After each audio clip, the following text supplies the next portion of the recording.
Where did we leave off? Something in our comms.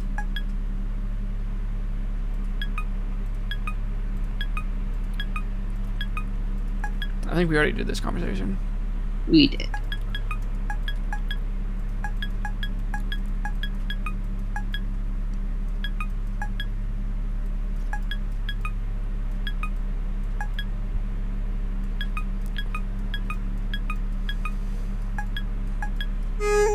Cool. Okay. So we're at 25 across the board, and we need to choose new missions. Suppose let's just jump into it. Mm-hmm. Okay. That is... the whole colony? I got their names confused. I was about to ask. That is her? Their planet names. But I should have known. Mercury is the good boy. It's so refreshing to see you surprised for once, Saturn. I'm soaking it in. Ha ha ha, Mercury. But seriously, he wants me to stop Kratos Graces from taking the entire colony out of the Lagrange point. Why? Why would they do that? Why would we care enough to stop them from trying? The colony should just rot. Well, it's over. There's nothing left there. So. Nothing. I was starting to read the line. Oh. Kratos Graces wants those memories to live again. We need to discard Earth completely and start something new. It's an anchor pulling us back home. God, if that isn't the mood. Just fuck it. Just abandon hope. Just start over. For the love of God. It's all fucked. Well, yeah. The success of opening the gravity well on the moon will depend completely on how much is holding us down. Even weak gravity like that. Okay, that's more than just stopping her then. You want me to destroy the colony? That's the mission, yes. Okay. Not that I'm not the greatest, but isn't that basically impossible for me? It's huge. There are smaller moons. Like, I'll blow up a small moon, but a big moon? That's kind of a lot. Do your best then. The less memories, the better. I thought you didn't have any problems, that the colony should just rot. Oh, do your best. Why don't you bite my ass? That's a funny joke.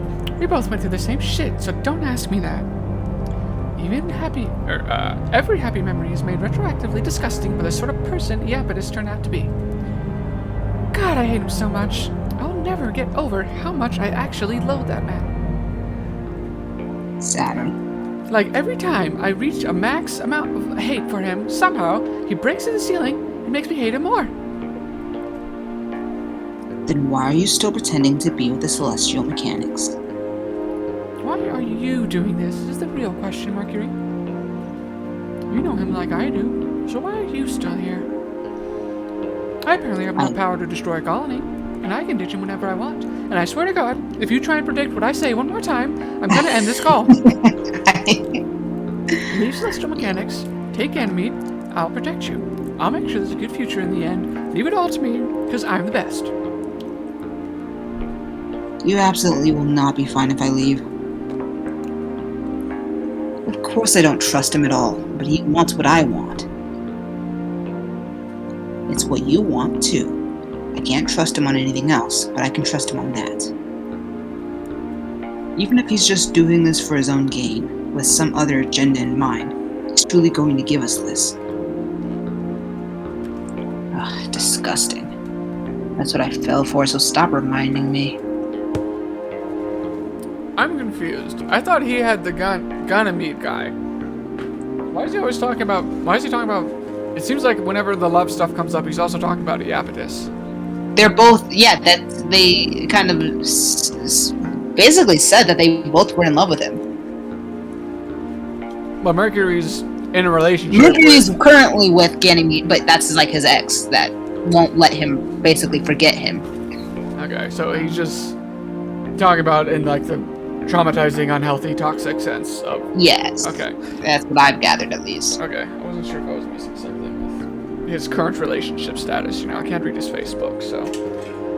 Well, yeah, that's why Saturn was like, you guys, you have him. Like, why don't you just? At least if we think is that I don't remember if Ganymedes if their gender was specified yet, but I think they said there was the captain. I think they referred to the captain as a he. Maybe not. okay, in that case, yeah. That's why I trust you too, of course, even though I shouldn't. I know you won't accept anything less than what you want. If you can get even half of that, it'll be more than enough for me.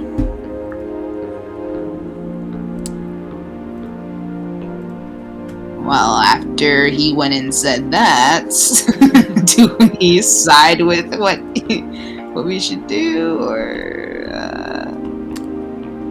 Right, so battle in physical space for the future, battle in narrative space for each other, like that. That's clever. I'm gonna open up something again real quick. Battle in physical space is in, like, is that implying that we will be in a fight with Pluto, or is that like metaphorical? I don't know. Outcome favors celestial mechanics. Battle in narrative space for each other. Outcome favors Kratos' graces. Like for each other, who is the other person in that? I think Kratos' graces is Pluto. Okay. From memory, and then celestial mechanics. And then Lunaterra was with whatever the other one is, which name I can't remember. I feel, well, after Mercury went and said that, it makes me think we should be loyal to, okay, at least for this time, be loyal to celestial mechanics. So that Mercury can get what he wants and deserves.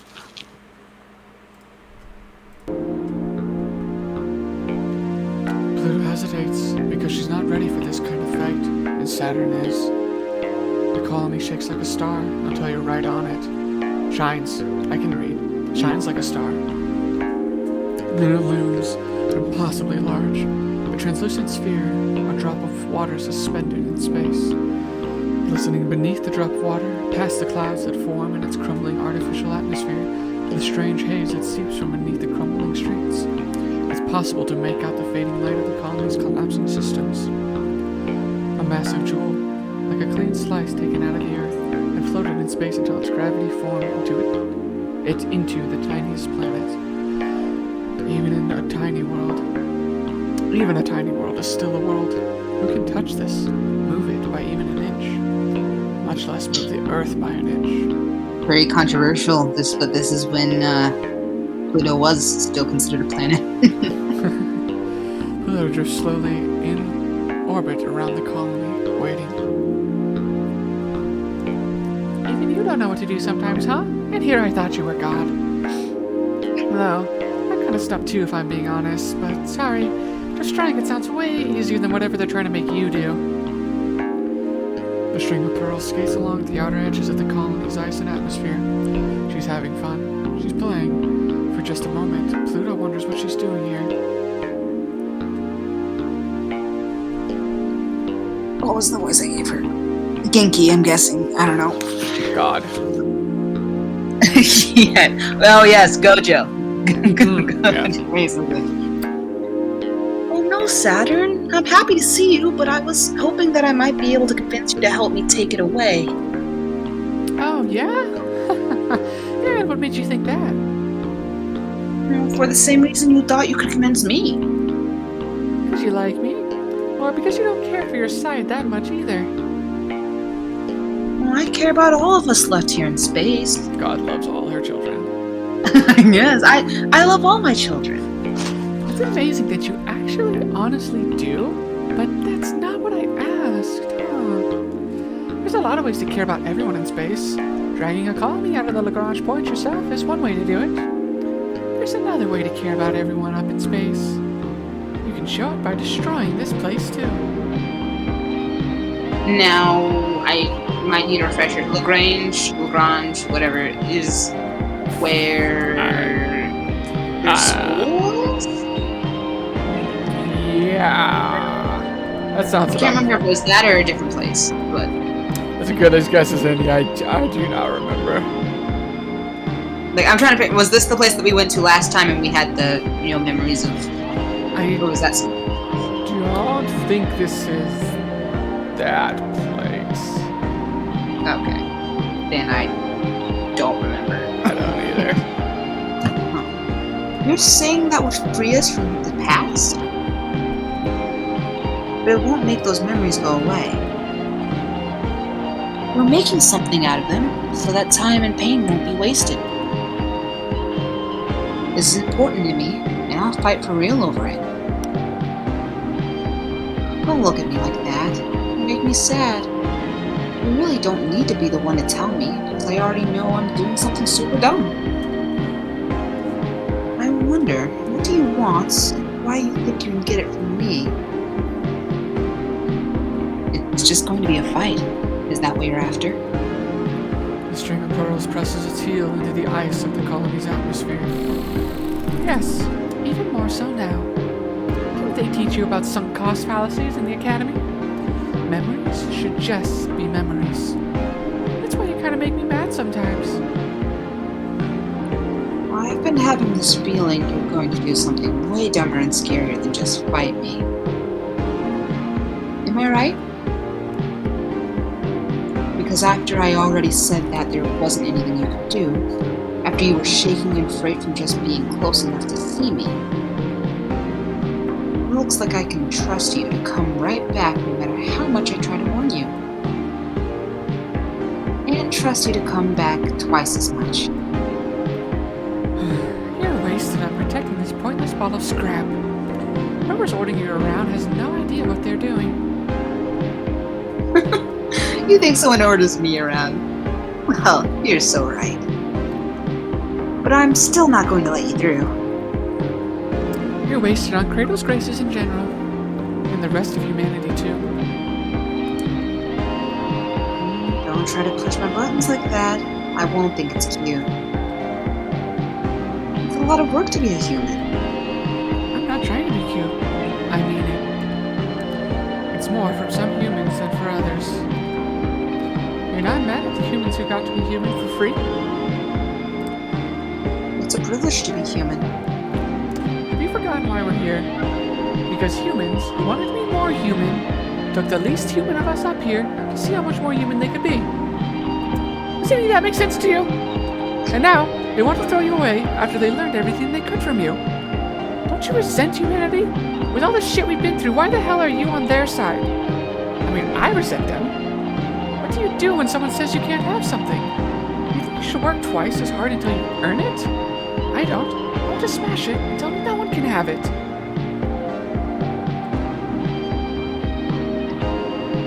Oh, wow.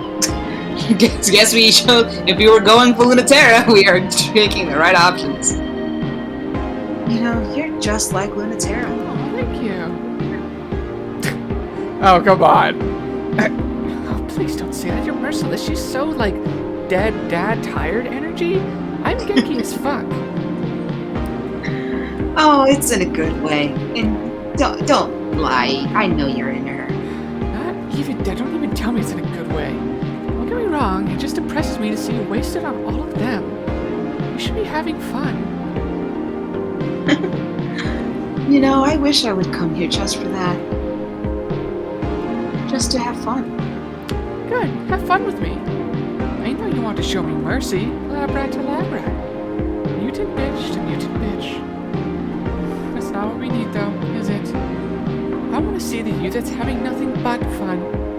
I'm still getting used to this body, but I think I can still surprise you with it. And you'd like that, right? Cutting loose with no gravity to tie you down. I think about that every day. It's so tempting. You've got to be ginger. Oh, okay.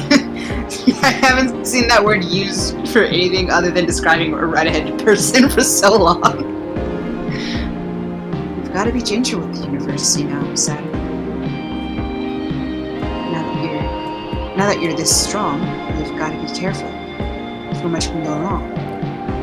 Well, I'll make sure to be very careful with the universe you love. You don't have to hold back with me, though. Aren't I the only person you can go tide to tide with? Nothing. Tide to tide with? Never heard that one. I wonder if that. Is that? It's relating specifically to their gravities. Okay, I was gonna I'm say sure. that's like an in-universe thing.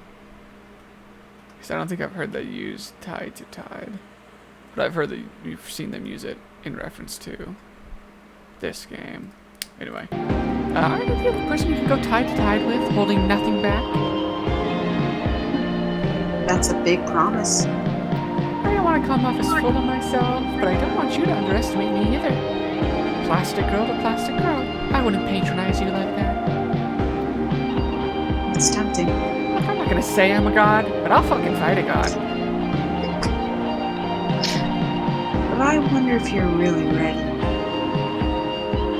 You wouldn't mind getting your ship self broken and dragged back for the Cradle's Grace's dream lab to do who knows what to. What? Is that supposed to sound bad? You really are. Oh, fine. I'm gonna start easy, okay? They flirted enough, so neither is in the mood to lie. So no holding back. I'll lie to others about how strong you are, and no mercy. I'll lie to yourself about how strong someone else is. When Pluto opens her arm wide enough for her gravity to condense, pull, and tear through space, she's trusting Saturn can handle the pressure. She has faith Saturn will outdo her. Saturn meets Pluto's expectations, just a little bit of convulsing and shuddering. Then she exceeds them by darting like a bullet, a little hot arrow of danger, and just as dangerous to the touch. Queen Macula's a big target, but Saturn isn't going to be lazy this time. This is the time to be precise, to throw everything in on the vector she's flying along, to not let Pluto's tidal forces budge her a millimeter, which is good, because even then, she only barely graces Pluto. Pluto's faster than you could ever imagine. The universe moves away, bending to not hit her, with tides that say, oh, coming into orbit is fine, but no touching. That you have to work for. That Saturn dared anyway is very bold of her. That burn on Crimacula with Saturn's light passed over Pluto stings only a little, but it was close. So Pluto takes her seriously and grabs a string of pearls by the tail, flings her to the colony surface, and dives after her. Saturn is basking in the bounty of attention, requires all Pluto's gravitational forces to keep her contained. The string of pearls makes her feel like goo, like a cartoon, like a liquid, and with it, she's as slippery and untouchable too.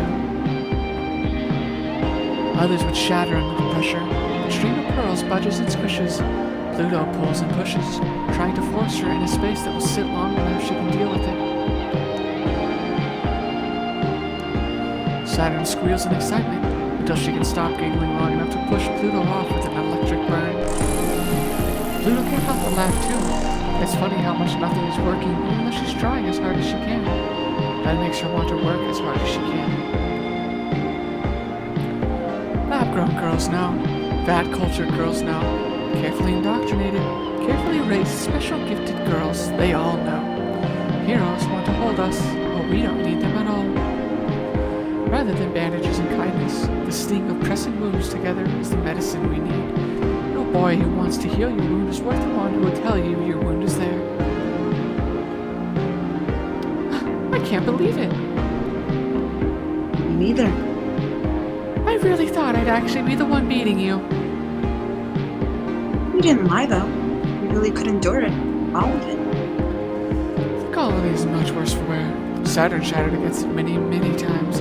Pluto broke across it a few times too. It's shaking in the Lagrange point. You won, even though you lost. I had a lot of fun. I wouldn't have been able to have it with anyone else. I'm glad I trusted you not to lose. I trusted you to not lose. Okay, yeah. Glad I trusted you to not lose. Trusted you not to lose. Trusted you to not lose. Same difference. Yeah. Told you. Good girl. I should never have doubted one of us. Thank you. Thank you. We did our best. Had the most fun we could have.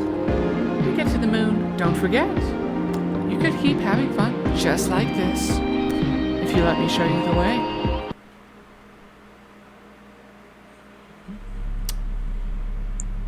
Alright, so Celestial Mechanics at 37. So, our mission with that was... Well, we can't see it, that's fine. To basically destroy the colony, and we did that by being like, fight me! And then all the collateral damage kind of broke everything. So we didn't win the fight, but we won by succeeding in our mission. I believe is the takeaway from that, right?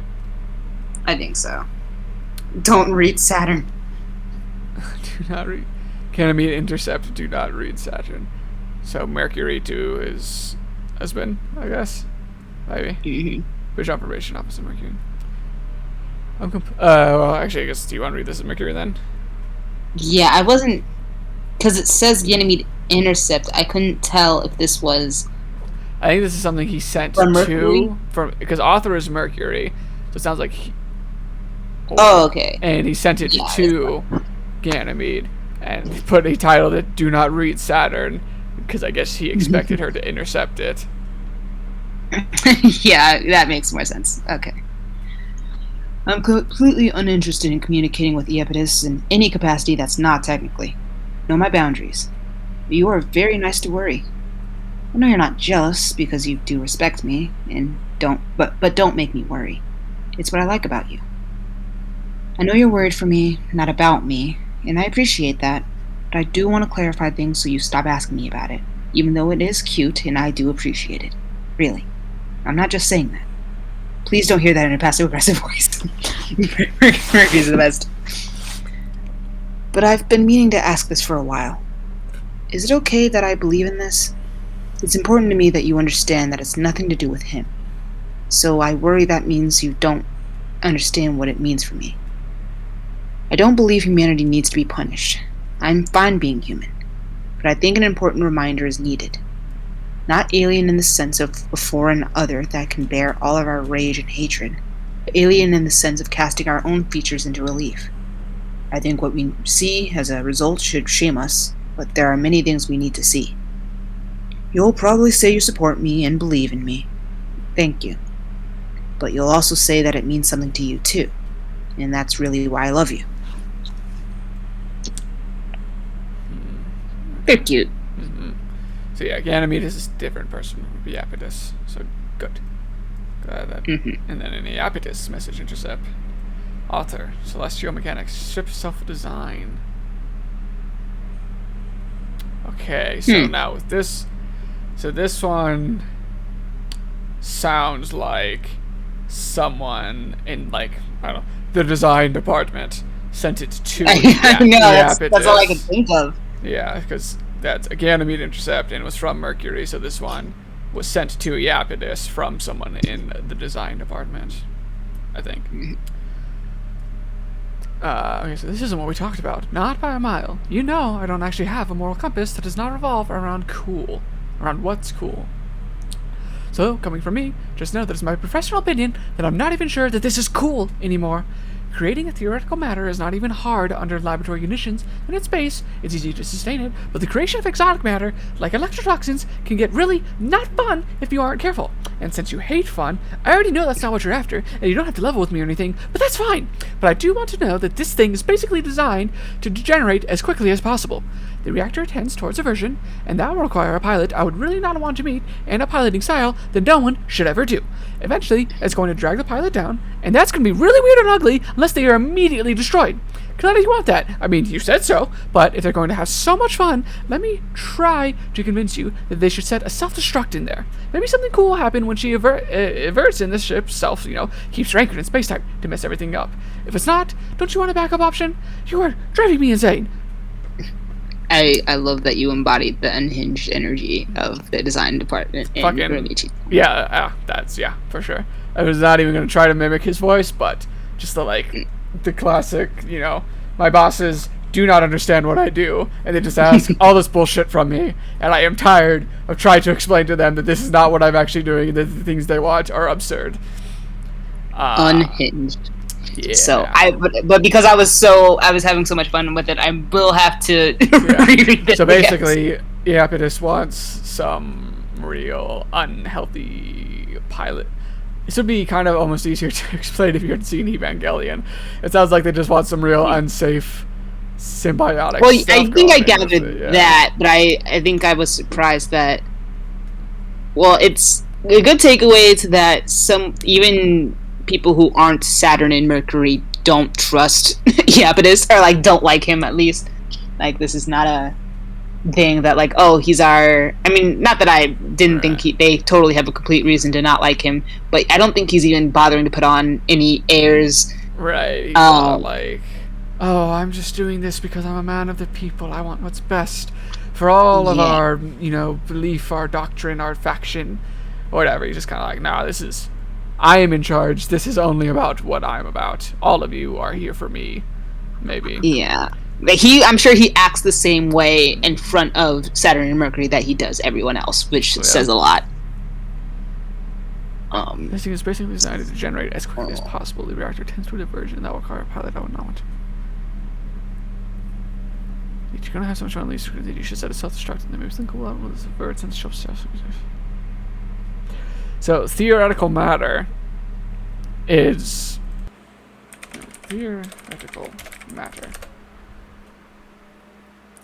Theoretical condensed matter physics involves the use of theoretical models to understand properties of states of matter. These include models to study the electronic properties of solids, such as Drude model of band.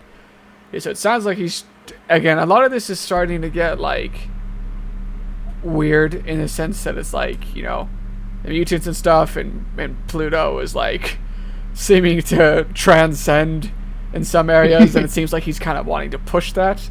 It'd be like use a weirdly, and the ship themselves are already kind of like blurring lines between like, the pilot becomes a part of the ship and everything. So it seems like he's trying to make them create something where like the ship self starts going through this weird deconstructing process, and the pilot is involved with it, and like he just wants to see what happens and if it will create something that they, I guess in this case, is like more than human or whatever, right? And like he just wants to sacrifice people and things to see what might happen. Fucking Bondrude, which I don't know if you would know that either. I had to look up what avert means. So to turn outward or inside out. Right. Okay. So like, what's a psychopath in some media that we would know that would just create things for the sake of seeing if he could create it? I can't fucking. The first person that comes to mind is Jumba from Lilo and Stitch.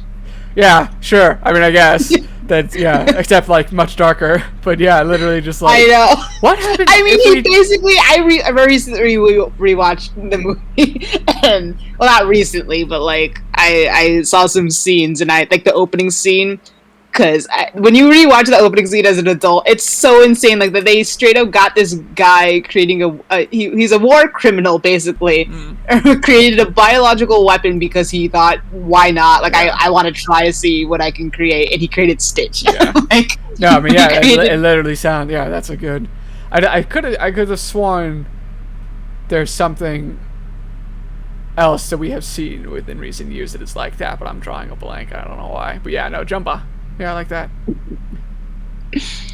Yeah, no, he definitely created and supposedly he was in the way, that was another thing. Like, I actually watched the Lilo and Stitch show, quite a bit on Disney, and, when Stitch is first introduced, he's like, he straight up tries to deny it until they unveil Stitch. Like, yeah, there's no way I would ever make more than one. He watched the show and he did create 625 others. Yeah. It's like, man, it's great. But not related to this, except outside of the psychopaths. So that's good. It's like, what if we make it so that they open weird wormholes within themselves as everything breaks apart? If it fucks up space-time, who cares? And this guy's like, that's bad. You shouldn't mess with that stuff. Can we just blow it up in case? You know, like if it starts getting too weird, can we just blow it up?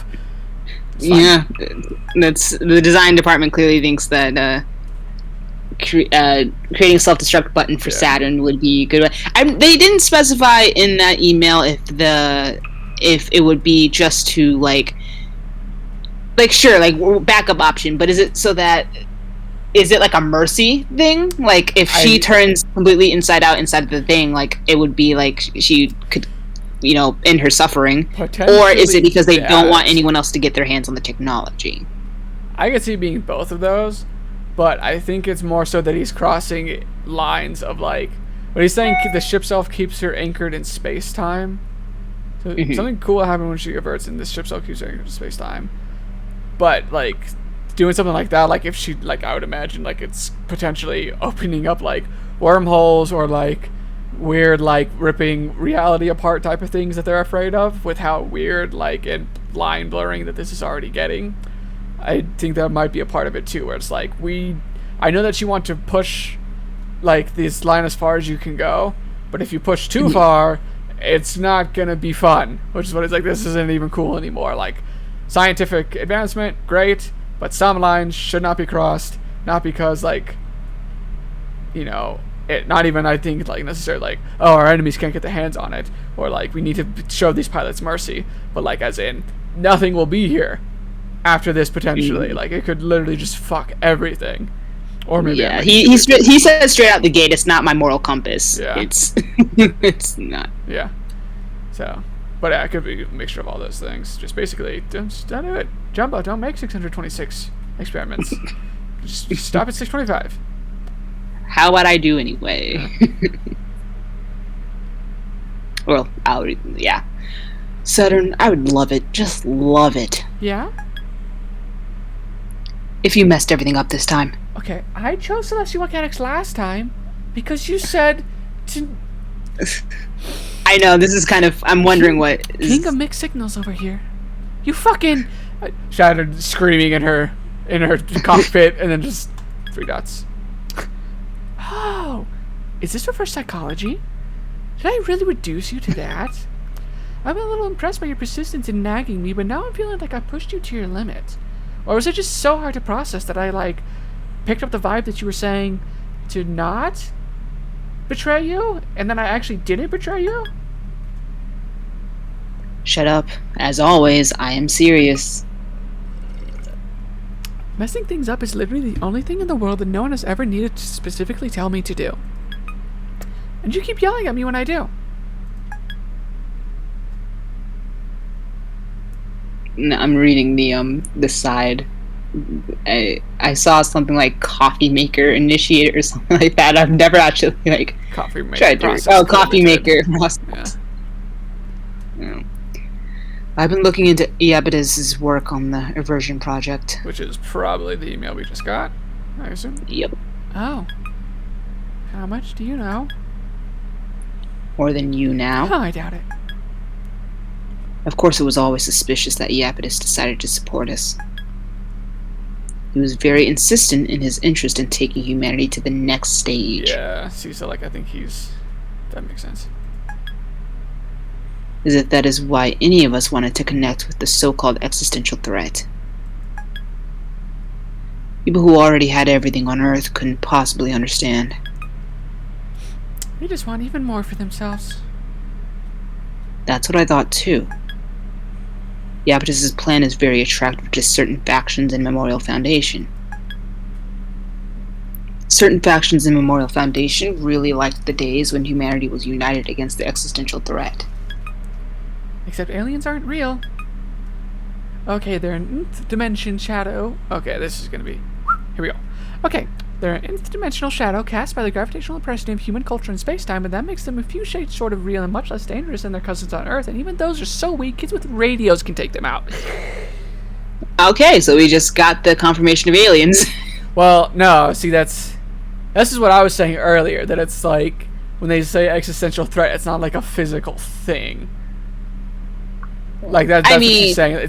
It's an nth dimensional shadow, which is like a higher dimensional being, which is like the whole humans exist in 3 dimensions or 4 dimensions or whatever, and like you cross it to another one, you're starting to get into weird like shit that humans literally can't process, and now it's like that's what she's saying here. That's a dimensional shadow cast by gravitational impression of human culture, which is another term that they've been using in game. I think that is their own thing and not necessarily what we would understand as human culture in space-time. So they're not entirely real, like a physical threat, which is why she's saying they're less dangerous than their cousins on Earth, which I think is just her referring to like humans and such, and like the mutants and everything now.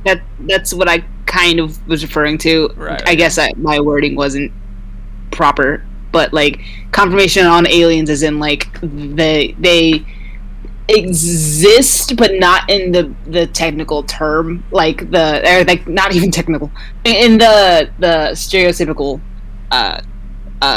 form. We're what humans call aliens are this thing, and that's all they've ever been, it sounds like, and they figure that out very quickly, but people on Earth haven't, and don't even realize that if they were to meet their nth dimensional shadow, they could kill it. Yeah, anyways, Pluto wiped them out. Anyways, Pluto wiped them out. That was the whole plan. Since humanity doesn't care about them anymore, they never expected we would find a way to revert our tidal reactors and become the aliens ourselves. The only alien is what is alien to us, and that's fundamentally humanity. We're aliens to ourselves. F of X equals that which is human that humans are not. Damn, they're losing me again. Okay, since humanity doesn't care about them anymore, they never expected we would find a way to revert our tidal reactors and become the aliens ourselves. The only alien is what is alien to us, and that's fundamentally humanity, because these two aren't really, they were grown in labs or whatever, and they've been in space and everything, and they're not really about the humans on Earth. That which is human that humans are not. We're alien to ourselves, because that which is human that humans are not. That's us, I guess, right? Because like we're the next stage or whatever. Okay. Yeah. And the Iapetus isn't going to give up everything he has for that. You think he's lying about wanting to? I think he's lying about himself wanting to. I think he's happy to let us complete the project and go home, because he'll have exactly what he and the rest of humanity is longing for. A scapegoat. Someone to be an alien humanity could guiltlessly fight against. Yes. Wait, but he... Okay. Yoda's isn't gonna everything for that. I think he's lying about wanting to. I think he's lying about himself wanting to. I think he's happy to let us complete the project, go home. Which is that thing, the project being like the aversion thing which we were talking about, and that the design guy was like, no. Mm-hmm. Because he'll have exactly what he wants, what he and the rest of humanity is longing for, scapegoat, someone to fight, guiltlessly fight. Okay. So doing that and making something that is like not necessarily the next stage of humanity, but like just too far gone and like pushing the line. But if it's like a physical threat, that is something that like, unlike the existential threat, that it's basically not even perceivable. It's like a thing we can't even comprehend. This is like, oh, that's a thing we can shoot. I guess. He's down to make her be he's down for her to be a monster. Like the design department was saying, like she's going to become something. Install a self-destruct button. Yeah. Like if she does become something like that, then that'll basically he probably thinks that'll save the world by giving them a common enemy.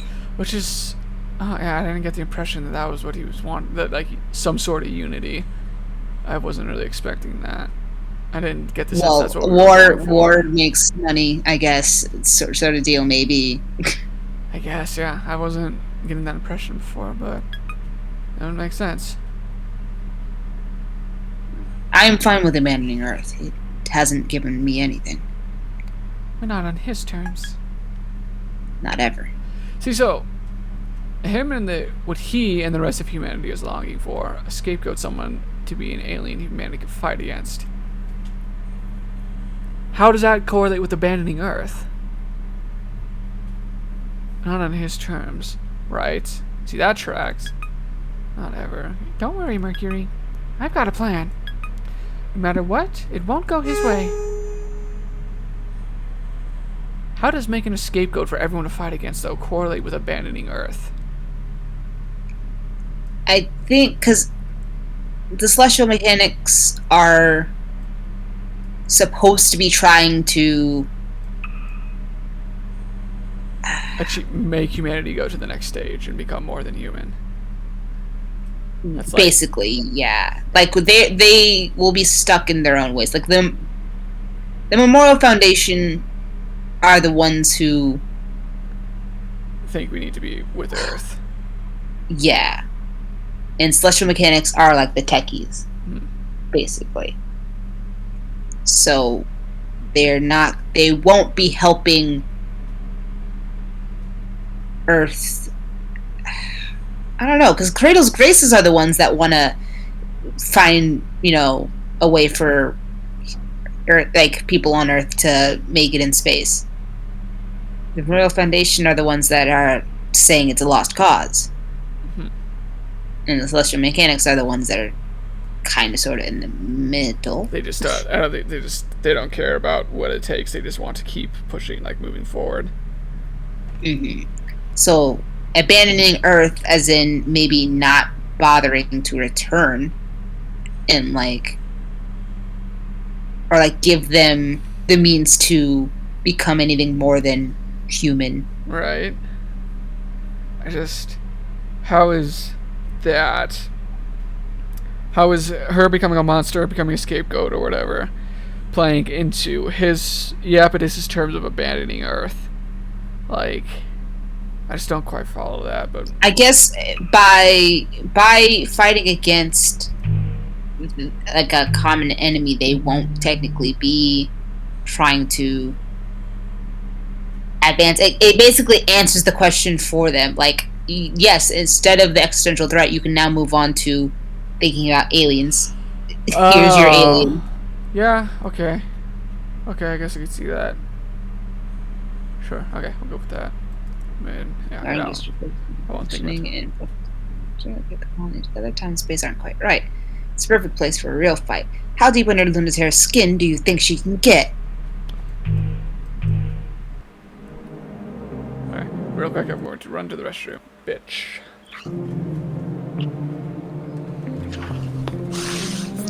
Take it away. Alright. Oh, this place. I don't feel like seeing home again. Oh, come on. Don't tell me you don't have any fond memories of the academy. I do, despite myself, and that's why I don't have any wish to see it like this. A ruined garden that only reminds us how weak the gravity of this whole venture really was compared to Earth. Not to mention, it was all for something completely worthless, too. Hi, Pooch. Hi, Pooch. Wait, now you're grumbling about a mission? This is historic. The Lagrange reactor is just a hollow shell, and there's barely any advantage to it. Put, shut up! Tavern getting it. This better be a trap to use you as a bait to get Memorial Foundation off her trail. Which is it's so obvious. It's so obvious, you guys. Come on. Don't do it. Please. Hush. No. Oh no, what a terrible trap to fall in. Yeah, I was just thinking, I hope she doesn't tie me down and bite me or something. That'd be the worst. What if she pulls out a whip and she steps on me? No, Mercury, what am I gonna do? So you've seen the video that I linked in however long that was ago. I don't actually know. It was in gaming, I remember. And it was, oh man, if I scroll up, I'm sure I'll be able to find it, because it wasn't that long ago that I can remember. But it was that Smosh video of like video game people who make, or video game developers who create strong female characters in their games, or outside of movies. Hold on. I got this. I'm not seeing it. It's farther back than I thought it was. Oof. All right. I found it though with a good old Control F. Okay.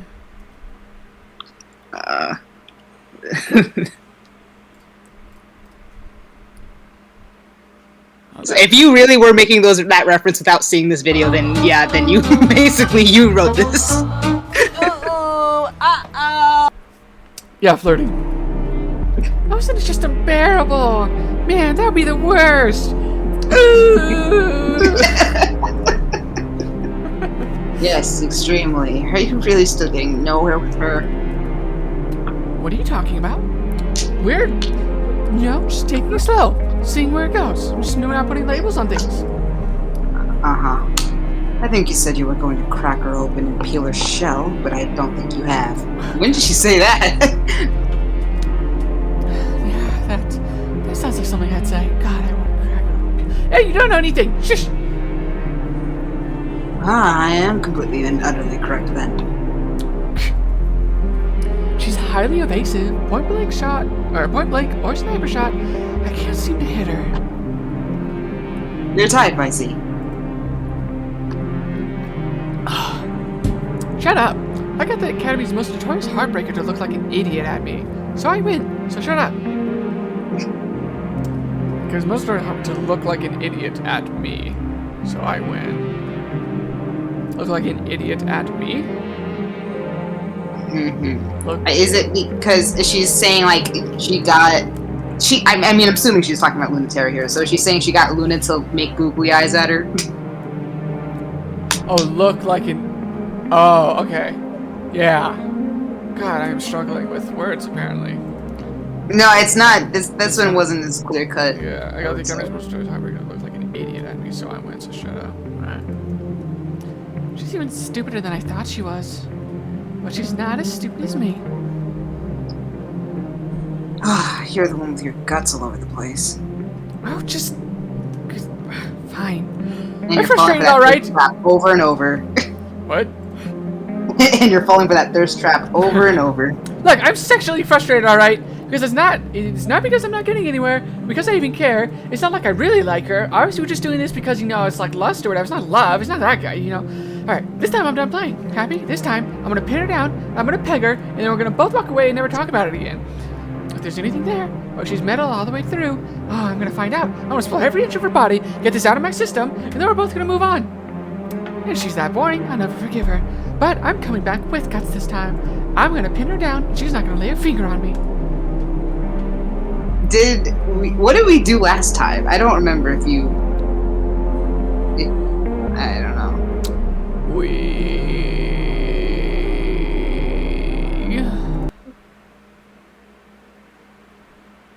I think we went with her last time?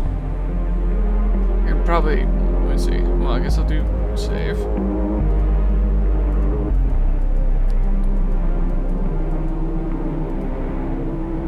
Let's see. Saturn gets no scoped. Lunatera gets a point blank encounter.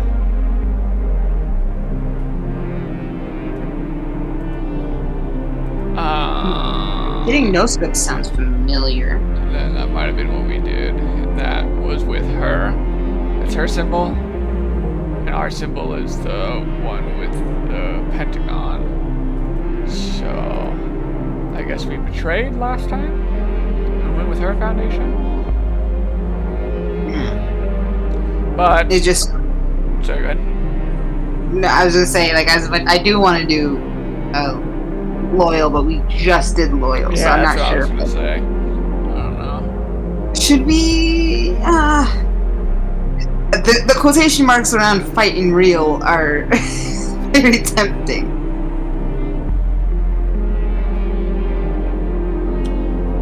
And I'm not sure if by favoring the Celestial mechanics will actually get her to side with us. Fight for real in a fun way. That favors her. Fight for real in a fun way. Favors us. I don't know how This might be the first time that we tried both. I don't know, because I don't know. This might be the hardest one because I don't know what it means. No, surprise attack. The surprise attack isn't very sporting. Don't be jealous because I got mine off first. You had a wound on me in the Lagrange reactor shell. Not a good enough deal? No way. In fact, apologize. Hiding so I can't surprise you again is so unfair, Lunaterra. Let me bully you some more. You're a yonderling. I'll pass. Are you sure? You sure you don't want to get bullied? You seem pretty thirsty. See if you can find me first. Oh, you like cat and mouse games, don't you? You want to try it again? I won't let you just play a game this time. Can you find me even when I'm serious? I'll get serious. God, I do want to be bullied, but Mercury's voice is ringing out my head and telling me not to like that. God, he ruins everything. Lunaterra hides in the Garden District, the one part of the colony she has no memories of. The Garden District doesn't have any trees or flowers or plants. It's not that kind of garden. A garden meant for the children. A garden for the children meant to inherit space. Not like Lunaterra, who came in the first generation. Teenagers too old and too molded by Earth's gravity to inherit the cosmos. The second generation was raised here, in the light of the colony center. The Lagrange tidal reactor Lunaterra remembers like the sun, with the hope that they would grow freely in the lightest of gravity, free of Earth's weight. Lunaterra is the one holding the useless shell of that reactor now. Even broken and useless, LT doesn't feel comfortable holding it. It's an unpleasant, untrustworthy object, and it feels wrong to hold. It was made by people. It doesn't seem like it was. It's a fake, but it's unsettlingly close to what celestial mechanics eventually intended it to be when they seized control of the reactor before the conflict broke out. Something not made by humans. So this is the school that they went to. Lagrange is the school. If it's so useless, why don't you just give it back? You can tell what I'm thinking, huh? Or read between the lines, or read the actual lines of the narrator. Just like Pluto, different. Something I still can't understand. You've been playing with her too, haven't you? What am I, just, your side hoe? Oh, I sure have. Does that make you jealous? Oh, what a which of us, though? Have you been playing with her too? Both. I could never read the story like you both. I'm straightforward. That's not even a little true. You're being way too stingy with the narration. Narration? Fourth wall? What? You can't perceive space-time as a story? A narration spun out of the ambient gravity of humans? Telling you about everything that is, if you can listen? Are you calling the players stupid if they can't follow along? Is that what's happening? You can't perceive space-time as a narrative spun out of the ambient gravity of humans. You can't see how obviously your enemy is bleeding out and everywhere, can you? Well, I'm slipping, huh? But not more than I thought. But see why I'm jealous? I don't know anything about what you mean. I wish I could speak that language. So that's some of the difference here between the mutant girls of Pluto and Saturn versus Lunaterra, who seems to be bona fide human, right?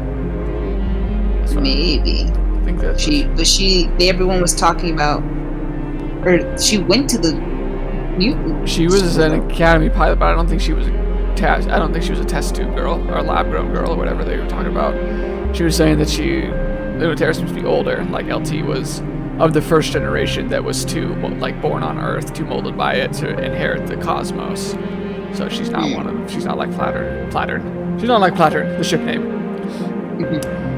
Yeah, it's amazing. You should be really sad you don't speak it, that you can't kind of break the fourth wall, get into this weird extra dimensional stuff. Whoops. I just have this absence. Your impression on the narrative is something like spilled whiteout, a gushing ocean of bleach, which is a pain in the ass for someone like us. You also have a habit of acting too fast to get caught up in the story, especially when it's not going your way. 3 times faster than the story knows what to do with. That's how. You are different than Pluto. She would swell into the atmosphere, but you slowly bleed into the spaces between the lines. I could feel you seeping through, blurring the lines between one and the other. Yeah, that is definitely happening right now. What is it you're after? Curious? Then stop hiding.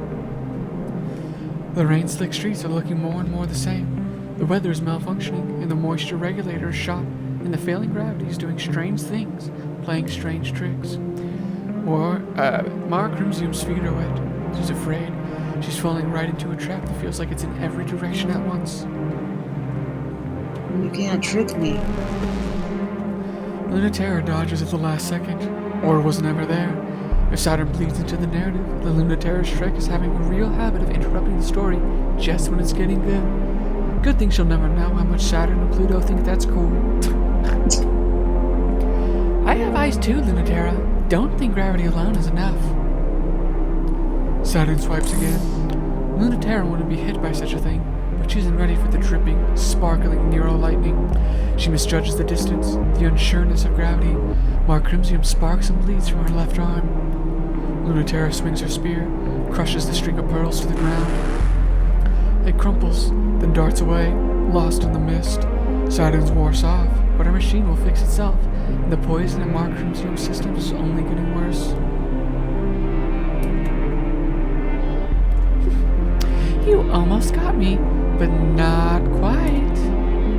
Is your game a little off today, Lunaterra? I thought you were going to be serious. You're gonna have to do a lot better than that if you want to see me serious. You're misunderstanding. I'm gonna cheat. You're the one who has to take this seriously. How's that arm feeling? Still sparking? Still gooey? It doesn't take that much, you know. Have you been cleaning your system regularly? What kind of fight are you looking for? A one-sided fight where you try your hardest and still lose. Looking for payback. What? No, who cares about that? It's for you. Because you love getting owned. She's like, oh crap. She figured out my kink. It's like I come off as the dominant one, but I'm really a sub. You're never holding back. There's no way I can beat you. You're even stronger than any story anyone's told about you. You always win, and no one touches you. If ships sell fights for life and death, that'd make you a genius. But they're not. They're made in the image of plastic toys to fight like plastic toys. So that makes you an idiot for not playing along and being honest.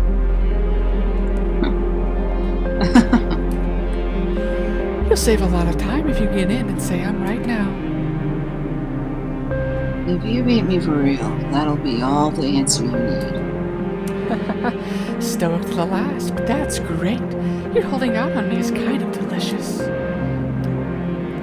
When's the story gonna tell me what's happening? When are you gonna let me hear all about that static in your joints, the trembling in your mask, your slackening grip? I'm on the edge of my seat waiting to know. Lunaterra knows that it's true. Saturn can't sense where she is at all, but she knows immediately that Lunaterra knows she knows. Okay. Lunaterra knows that it's true. Saturn can't sense where she is at all, but she knows immediately that Lunaterra knows she knows. But Saturn can't sense where she is. But she knows immediately that Lunaterra knows she knows that Lunaterra knows it's true. God, difficult words. Tell me all about that and I promise, without any hate or fear, I'll listen. You don't believe me, but I promise I won't laugh or hurt you. I can't see you, so you can escape if you want. I'll let you keep that little ball even, and the poison will wear off, but I want to see. Do you want to show me? Mara Crimson crashes to the ground and skids along the wet stretches of the colony. Her legs give out. What streets? What? What'd I say? Oh, stretches? Yeah, I'm surprised that there are streets. Ah. Well, I feel like, yeah, it was a colony at one point. They're probably not great shaped streets now, but yeah. Her legs give out, and her arms are too weak to catch her fall. String of Pearls lands gently, surprisingly, but that's what these ships were meant to do. They're meant to land gently. Even the electrotoxins are tingly, not painful, in a warm, numbing sort of way, like licking a battery without every part of your body. There's no way the Lunatera can stand up. As soon as she lets it all in, she falls in a mess, totally defeated. Oh, wow. You really did it. You got so quiet. You're so well trained. You're the big, strong ace, but you shut down so quickly. You really can't deal with me at all. Why is that? You say you weren't gonna bully me. Respect your elders, kid. I'm showing all possible restraint. You really did make it hard. I thought you were kind of cool. You really acted like you knew what you were doing, even though you were so scared. Leave me alone. Oh no, baby, but you love this. You're looking forward to it. I can see right through you. These ships are meant to touch. If you never lose, you never let anyone in. Thinking of this as losing at all is actually kind of sad. Okay, now we gotta play the other option. You want to give this all up and drag me home. Are you really sure? Lunatera, you really ought not to lie to me so much. This smug, untouchable Lunatera that I used to hate, she's so boring. But the you that you don't want anyone else to see, that's a much better you. That's the you I want to see. Thank you. So, String of Pearls is a cat girl mecha. Nice. Oh boy. Lunatera is conscious of her own breath, of the unconscious pulsing rhythm of her ship self, which trembles, and not just from the electrotoxins. She really can't move in any sort of effective way. What she's feeling isn't fear, or even helplessness. It's anticipation. If she thought that she trusted Saturn as much as anyone else, not at all. Now that she has no choice, she's surprised. She trusts Saturn so much, even knowing exactly what she wants to do. Saturn plucks the broken reactor out of Mark Cruzium's hand and tosses it away like trash. And I will. Now that I have the power to peel your skin off and see it, I'm really happy. I never thought I'd finally get to see you like this, even though you're letting me. Little secrets just for me that the narration will never tell. What a rip! We demand to know how they bang. For you only. So only I get to see you twitching and helpless? No one else knows? I'm not telling. But it's just for you, so keep it ambiguous. Got it. I could be straddling you and pinning you. Pinning? I could be straddling you and pinning you. That's certainly possible, but not for certain. I'm not saying anything definite. You got it. Thank you. I've got my pride. Yeah? Your pride? Tell me about that. It's worth a lot to me. I'm worth even more, right? Tell me you love me. Oh. This is not this year. It's supposed to be. This is probably the year previous. Aren't we in 1982? Or is it? We are actually in 1981. I don't know. This is from Lunatera, so we'll probably have a good idea once we actually read it. Yeah. And the day is almost here. The deadline to save everyone who came up to space with us, fought with us, tried to bring everyone up with us. If we shut down the lunar gravity well, there won't be any choice left. The power that keeps our ship selves in check will fall apart, and we won't have anywhere else to go but home. If we kill the dream, no one will die.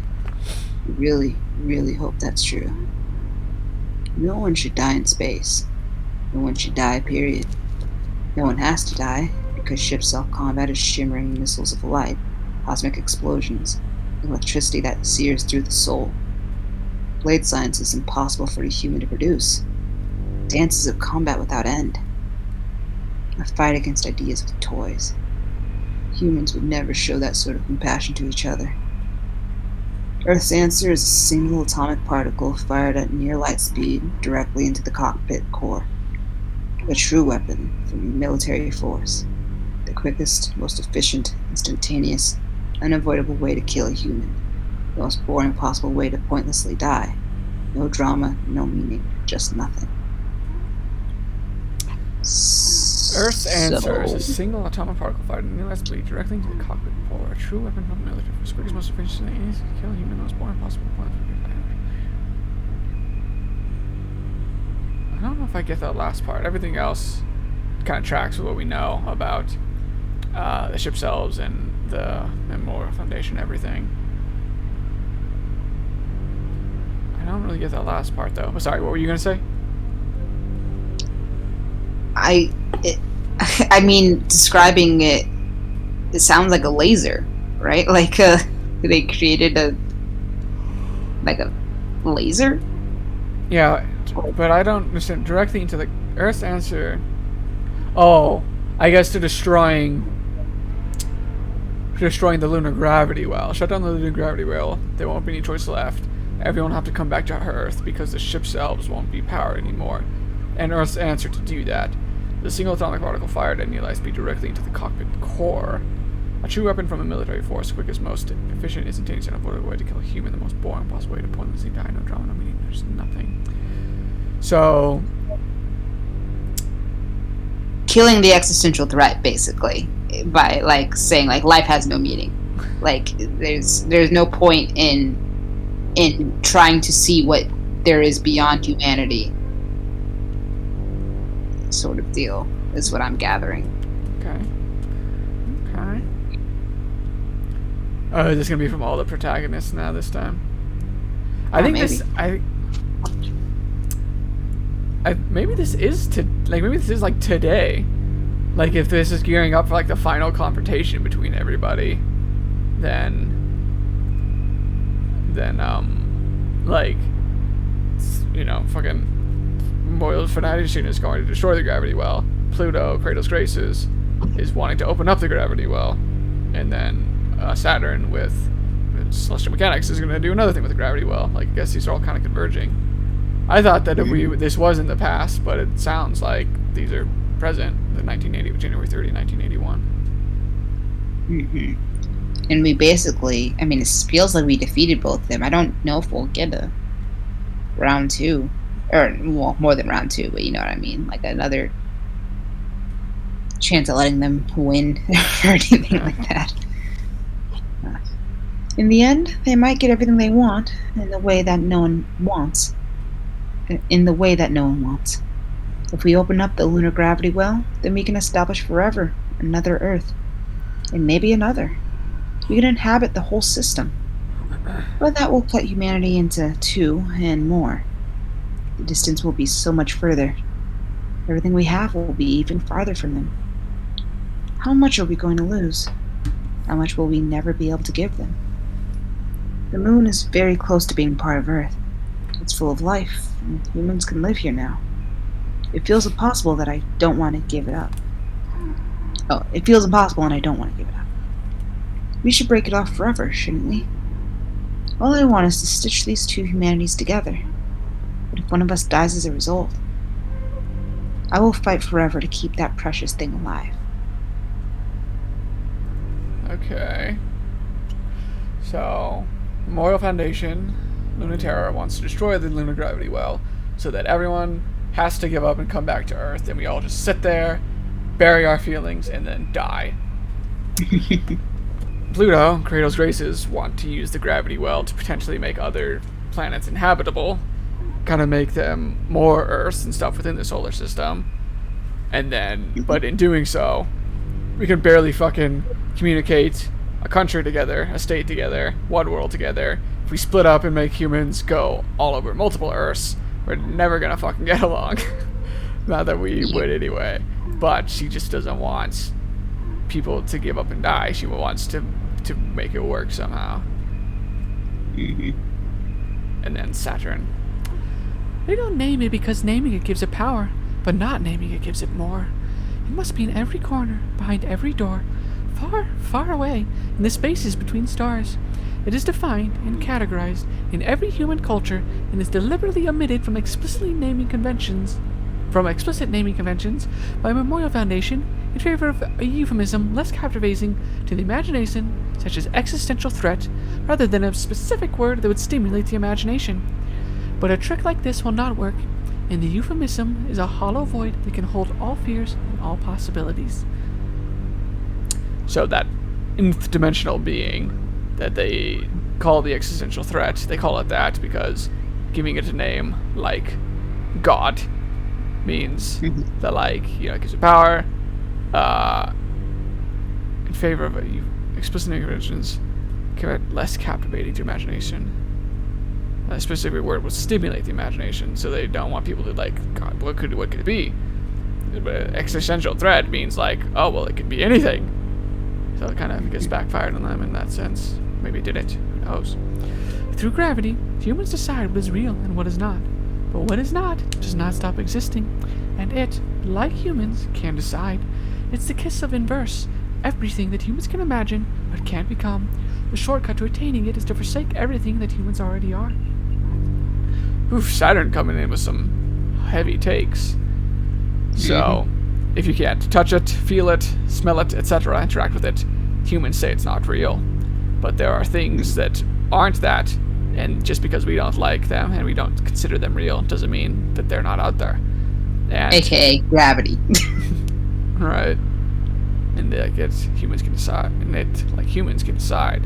So everything that humans can imagine can become, so retaining it.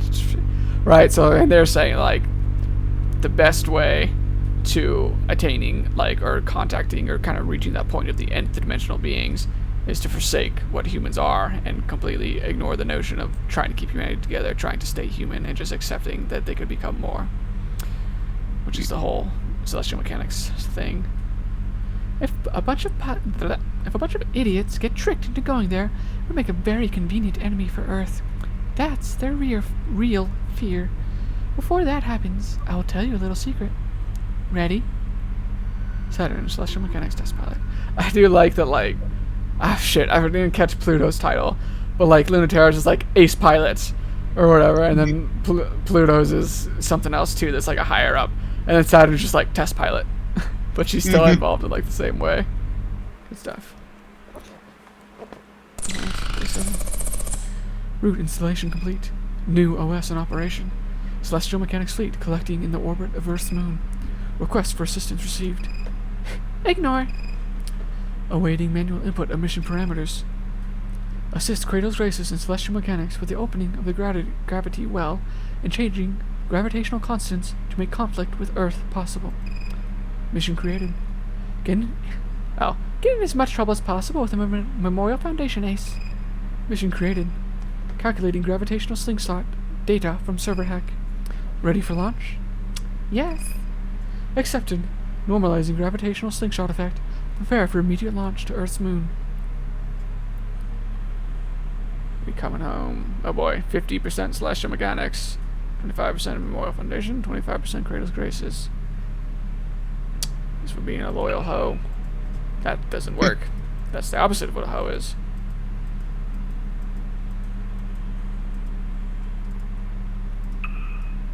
No, because we wanted to turn our Dami Mommy into a sub. Why, children?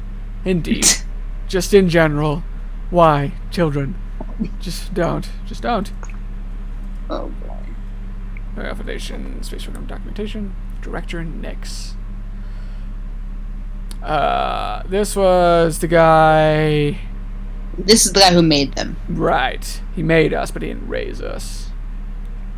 I mean, he raised us, but not well. Well, I thought, no, isn't Iapetus the guy who basically raised us? I guess after a certain point. No, Iapetus is like he was our former captain who kind of helped. He didn't raise us like in childhood. That's right. Yeah. No. Okay. So at different points of life. Yeah. They aren't children anymore, but when they were pilots, they were, for all obvious reasons, that children are more... They aren't children anymore, but when they were pilots, they were, for all obvious reasons, that children are more suited to be pilots than adults. Since the decline of the space program, there have been fewer and fewer waves of new recruits, and the current pilot generations have no successors. Adults are serving as pilots because there are no longer any children in space, and adults should not have to serve as pilots. Okay? It would be cruel to send children to fight a war so that adults don't have to. Okay, so adults should not have to serve as pilots, but it would be cruel to send children to fight a war so that adults don't have to. Especially as adults have far more powerful tidal forces than children, in their physical and metaphorical manifestation. Tides are the measurement of the authority that culture has over the universe, the light of the soul that turns all impossible things into our dominion. The gravitational forces of children are weak enough to perceive and engage the existential threat without obliterating it instantly, and as a cancer that exerts a subtle influence in the back of our unknowing minds, they are suited to protect us from it. For this reason, Memorial Foundation has pushed against traditional cultural institutions of engaging existential threats with this more humane practice due to the resiliency of children and detrimental long-term effects contact with existential threats has on adults in the vast majority of cases. In some exceptional circumstances, contamination lingers in children. The gravitational forces never achieve sufficient power to extinguish the existential threat without resistance. Without the tidal force to challenge other adults, they remain in limbo, unsuited to anything else. The remaining small percentage of the original pilot program that continues to reside in space is made of such cases. Alright, that was easier to understand. And answer some questions for why he was, so bent on kids being pilots. New version proposal. Memorial Foundation Central Classified Extract. Memorial Foundation Celestial Mechanics.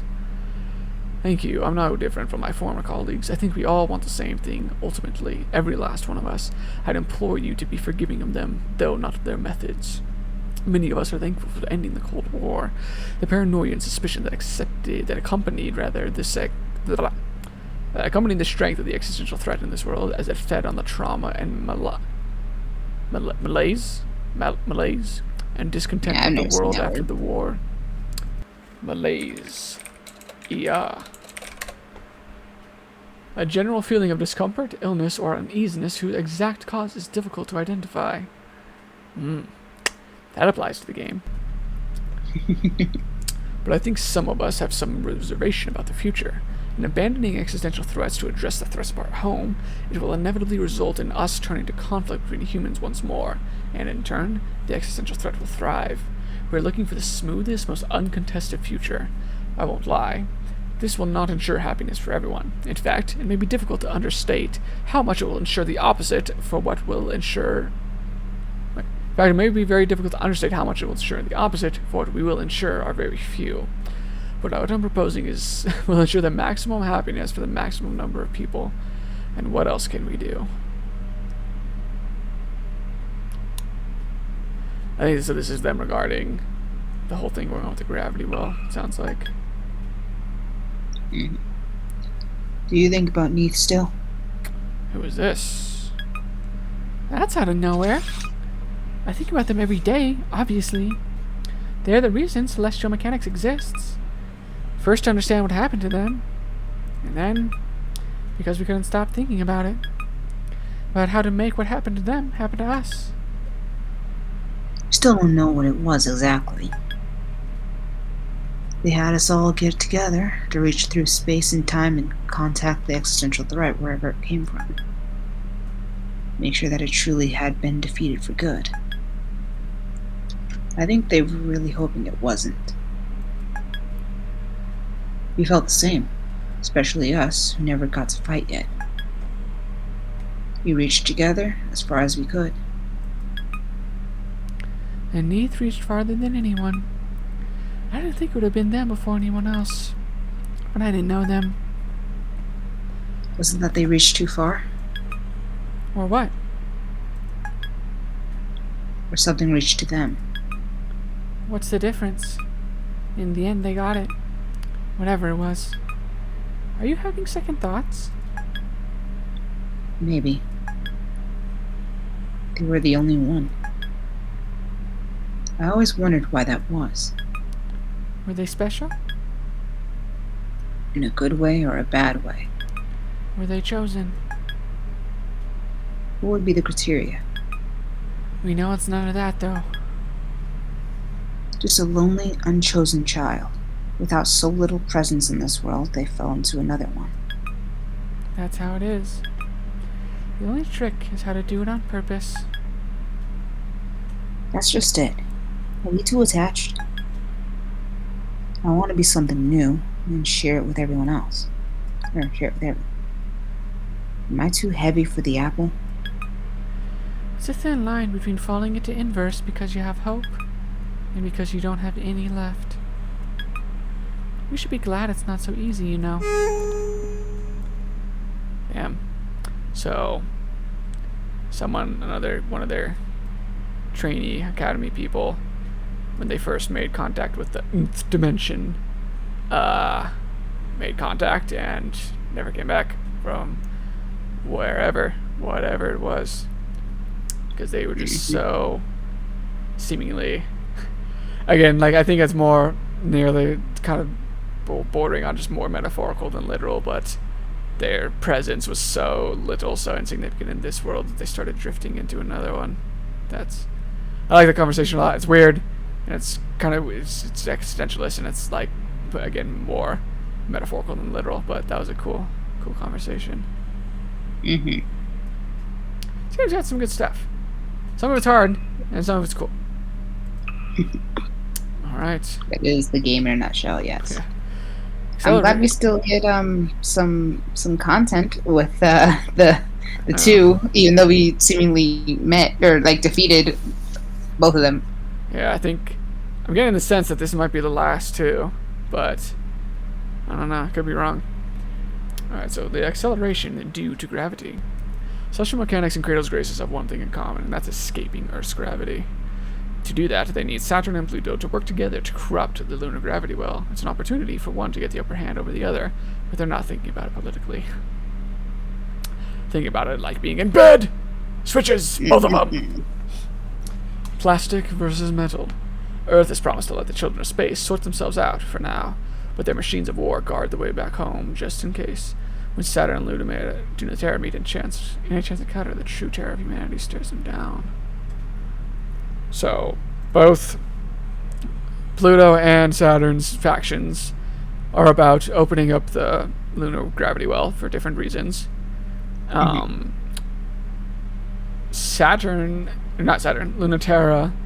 and Memorial Foundation, the Earth people seem to have just kind of retreated, in a sense. I don't know if that's actually because we beat her, or if it was always going to happen that way.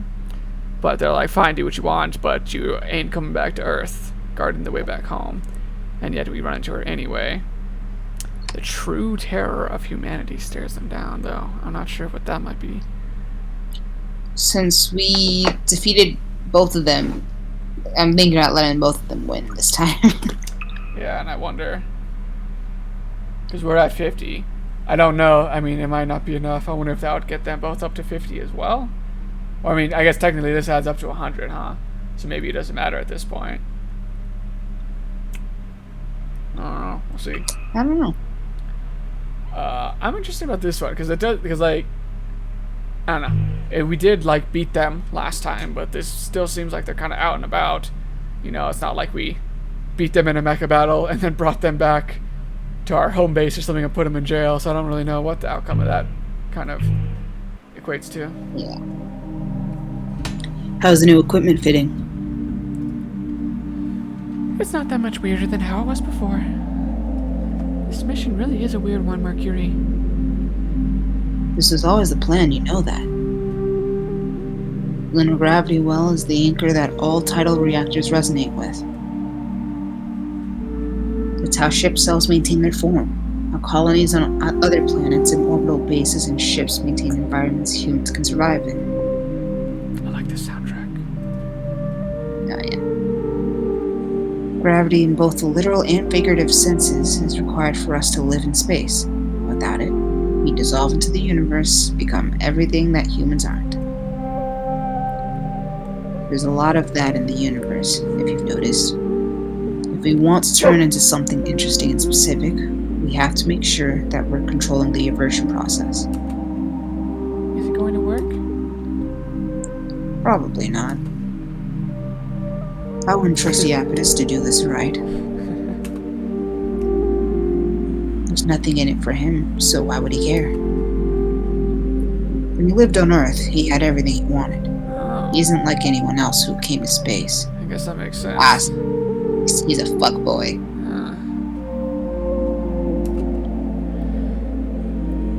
I was gonna say, so he's not really even driven the same way they are. Yeah, it's not like he's not doing this because it's the only option he had left, or he was like, Yeah, he's just probably he just loved space. Yeah, Maybe that's how it started. I'm sure he's got some like crazy origin story or something. I don't know. He literally is just like that Jumbo, like, I'm gonna do this to see if I can. No one else is down, and let's just fucking find out if I can do it. Don't really have any deep of a reason why necessarily. He's not like the mutant grown children, which I guess I should have known considering like the time difference in his age or whatever that they kind of implied, but Have I thought this for myself now? Have I manifested this idea that I want a Jumbo origin story? Like, why did don't, Jumbo? Dima, they will make that. I don't think we need it. I don't think it would be good, but they will absolutely fucking make that with how Hollywood and media and shit is right now. It's the next Joker. It'll be the next Joker. Literally. Why was Jumbo driven to create Oh my a fucking god. Jumbo. weapon of mass destruction? I could totally see them doing that shit. God damn it. And then it'll show like how did him and Plealeaf just become old gays? Seriously, Jesus. His slow descent to some. I don't need a reason, okay? Like I don't need. We're not gonna get. Don't stop. You should have kept that to yourself, okay? You should have kept that to yourself. God damn it. Something should live and die within you, Diva. I'm sorry. Ugh. Damn it. It's on my mind now. I hate you. He's just flirting with the idea. Shut up. I didn't No, do no, anything. stop. It was just- We're done. Drop it. We're done. I'm not gonna make it. Enough. He's just Why are flirting. you mad at Shut me? up. He's just flirting with the idea of transcending human limits for boring reasons and only for his. There are no places left on Earth to conquer, so he wants to be the first to own the future. Oh yeah, that's some fucking capitalist shit or whatever. Catalyst? I just feel like that's something that people would say Bezos would do. Like, okay, I fucked everything here or whatever. Nothing left to accomplish. I'm gonna go to space. I want to be the first person to buy the moon. Yeah, that sounds about right. If this actually works, I don't want to share it with him. Oh, you don't have to worry about that. I told you I was playing this how I wanted, right? I'm not letting him have this.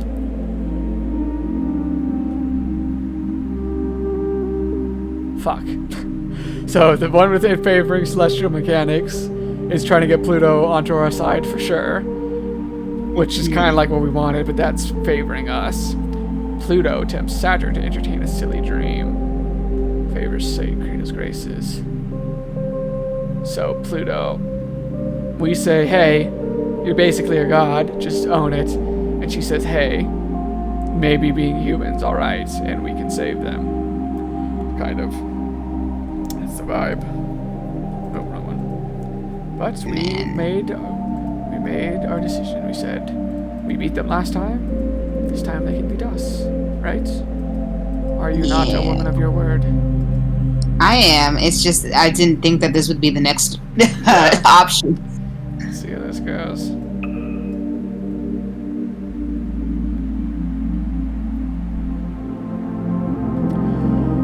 The moon's south pole is the completion point for Earth, where all the terraforming begins and ends. Here, the skyscrapers rise up to catch the eternal light, and what someday will be a city where night never comes. You're quiet. Is there something on your mind? A lot, but nothing important. Don't hide it from me. You know I can read it. But you know I can just read it off your gravitational field, right? Are you sure? You're never normally this quiet. Good to know even you can feel that way sometimes. Why do you think it would be over this? The gravity well can't be that big a deal for someone like you to deal with. And I'm here too, in case you forgot. Feeling out the tides is deeper than mind reading, and not so literal, and you know that. That kind of mind reading is the kind every human can do, but few are any good at. What kind is that? read my mind about it. Are you nervous? No, I'm just focusing. No, I know exactly what I'm doing. I just wish everyone wasn't going to be watching us this whole time. I hate getting yelled at for no reason. Don't you have people who are a pain in the ass to keep happy? That's everyone in Cradle's Graces. Plus, they love me, which makes it so hard. Oh. I mean, who doesn't love me? Boo-hoo, it's so hard to be a god. Yeah, that's why I ditched command. I couldn't stand being pestered by I couldn't stand being pestered constantly by superiors who don't know what they're talking about. I don't have any superiors at all. I am the superior. Okay. I fucking, as much as like it's kind of hard to follow some of like the comm links and stuff and some of like the, you know, exposition, the dialogue is so damn good. What? Lucky? Why? Because I'm at the top. I just love how confident all three of them are in their own ways. It's great. Yeah. Excuse me? I'm the leader of Cradle's Graces, more or less. Excuse... What? Why? For a lot of reasons, but mostly because no one else wants to be. Oh, Dr. Nix is in charge of most things still, but I do make the decisions. I am what they call a girl boss. I mean, but... Why? You're as bad as Mars. Oh, that's That's cute. cute, yeah. You're as bad as Mars. This is why it's so hard to get anything done. Saturn, too. She's like, oh god, she's cute. She's so cute.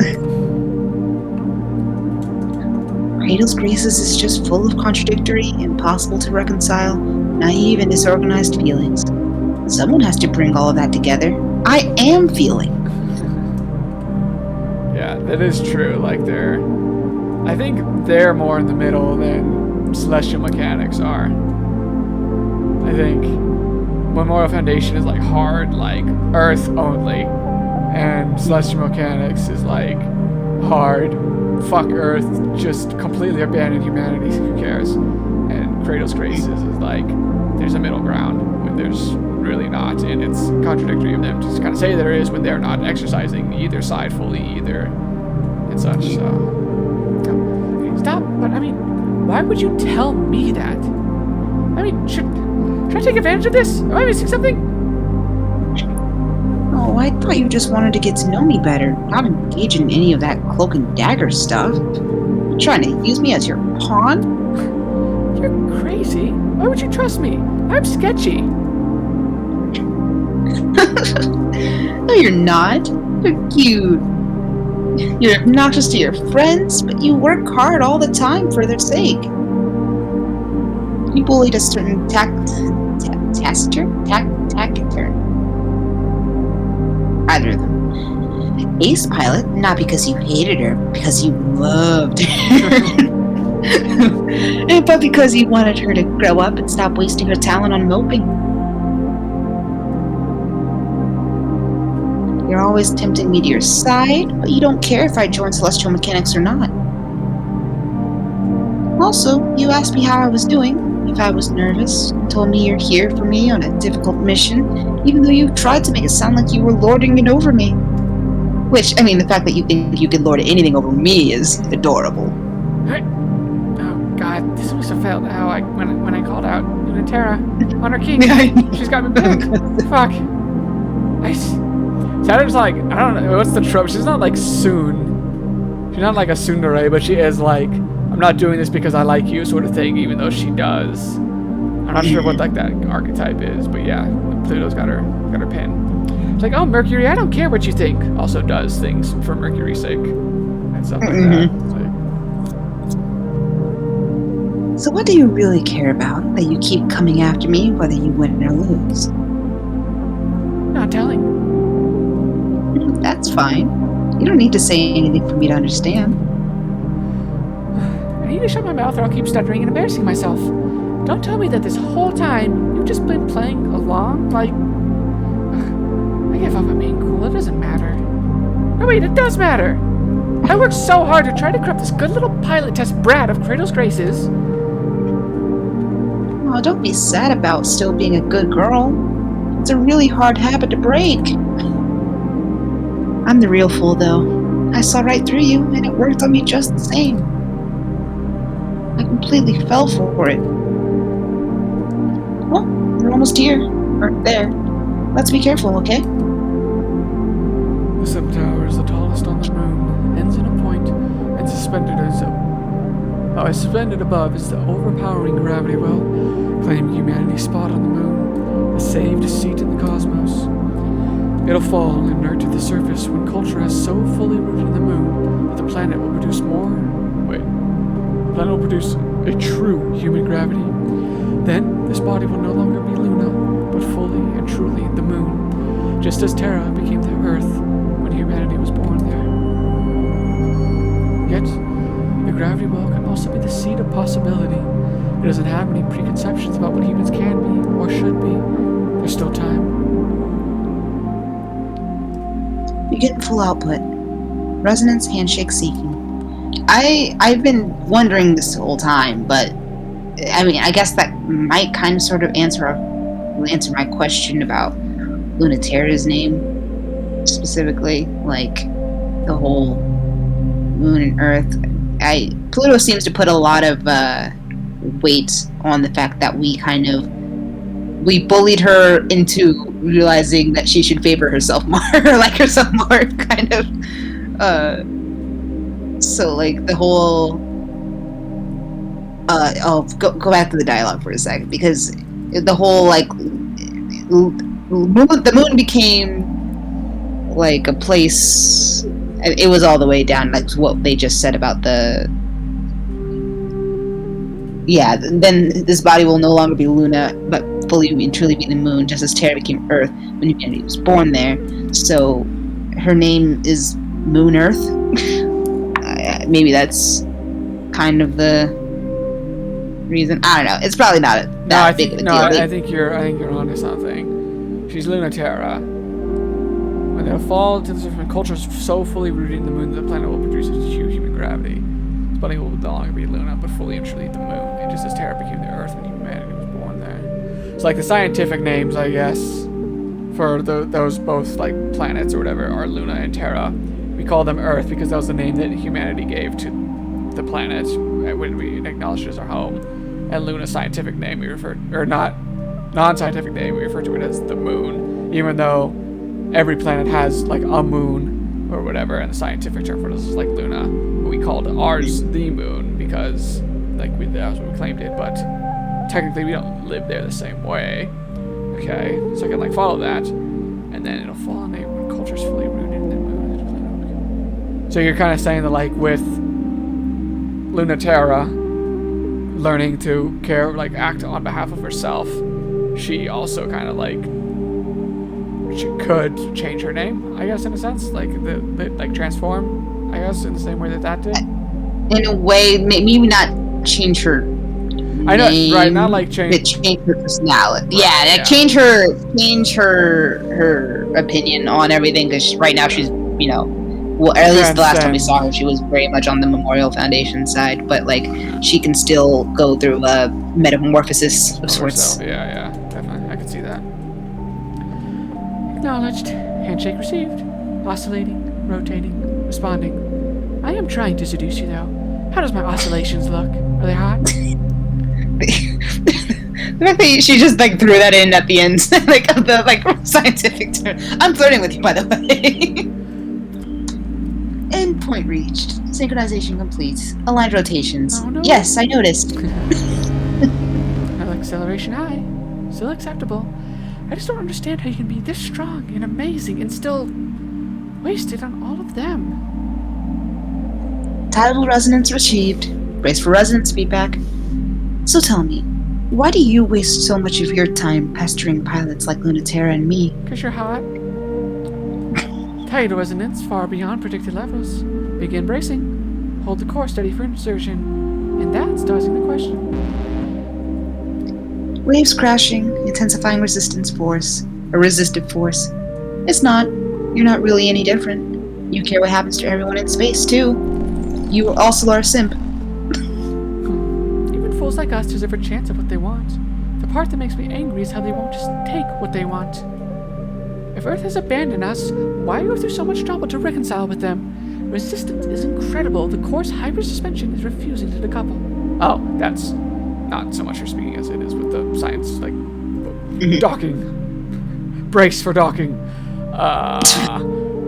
Resistance is incredible. The core's hypersuspension. Maximum output. Bending space / culture / time. Dilating possibility. And they're switching from sci-fi to just time to get fucking weird. Just casually messing with reality. Leaving humanity behind out of spite, just to prove how much you don't care about them, makes it sound like you maybe actually do care about others. But it is really cute how you're trying. You're such a little soon. I am loyal to us. That's all. The space orphans, the lab girls, and fuck everyone else. No love lost, none owed to anyone else. That's what I'm the leader of. Beginning insertion. Breaking first through 50th seals. Are we pegging her right now? I want to break up. If humanity wants us back, they should come crawling and begging us to forgive them. You, of all people, shouldn't be the one saving them. Rapid destabilization. Action needed. Are you really okay with all of us in space having a chance at that future, but no one on Earth? I, of all people, know what it would be like to never have that. Breaking seals 53-1000. Requesting overload bypass permission. I'm not a good and noble person. My heart's not big enough. Attempting again. Fine. Here's a real secret just for you, okay? Since you told me yours, I would never forgive the world. But if my master plan doesn't work, I'd follow you wherever. Praising gravitational output maximum. Thank you, really, Saturn. I wouldn't have had this much fun without you. Thanks for giving me room in your heart. Less dramatic status updates that sound like you're gonna die. Core pierced. Heavy damage to upper arm. Insertion activating. Sustained damaged. Increasing. Holding until countdown begins. For being so stubborn, even so, you make me falter just a bit. Just a little. I can't be that invincible. I'm just a little lab rat. Reaction confirmed. Are you ready for everything? Saturn, confirm Roach limit escape. Negative. It's messing up the math. Calculations keep changing. Immediate escape is necessary before the micro black hole is formed. Oh, this is what they're talking about, probably. Yep. Calculating. Focus on my voice. It's not time for you to join the inverse yet. Gravity, like a warm embrace, and not just mine, wants you here. Back to your home and mine. Almost. All the equipment is destroyed, and both of them are badly damaged. But they're not dead, and the tiny black speck pulsing within the containment field. Okay. A strange gravity washes over the moon, and many things are possible. A leveled playing field, a new playground.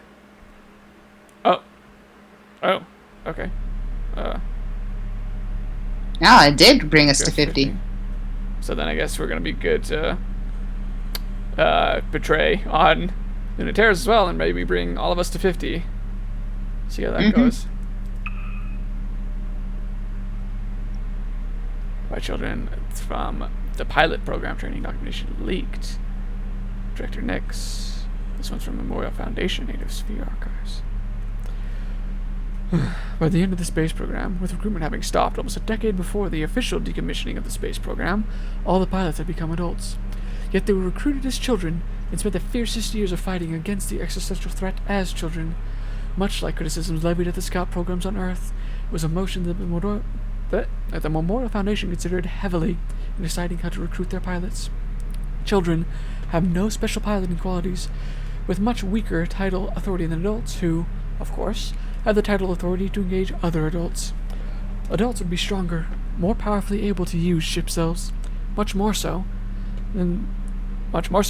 beloved and chosen adults rather than discarded and flawed children that were chosen. On Earth, Adults with much stronger tidal forces than children will destroy the existential threat before even comprehending it, and because of this, those threats are able to hide in the world and prey on those who are more weak, such as children, or those who are unchosen, even as adults. Those who are strong enough should struggle with the other humans, and those who are weaker protect the rest from the trivial threats outside humanity. Sustained contact with the existential threat often exacerbates. Thank you. Exacerbates. Often exacerbates this effect. Sustained contact with the existential threat often exacerbates this effect, and there's a cold twofold reason for delegating who will and who will not confront existential threats. Children and the unchosen bear the burden, so adults will not be worn away. So more talking about why the kids are the ones that did all the fighting and not the adults. Because they can take the beatings. Yeah, that's why they tell you to break a bone while you're young. Mm-hmm. Sure. Similar enough. And so he can hear you. Pooch, Pooch, come closer. Lick the TV screen, the laptop screen, care. Pooch.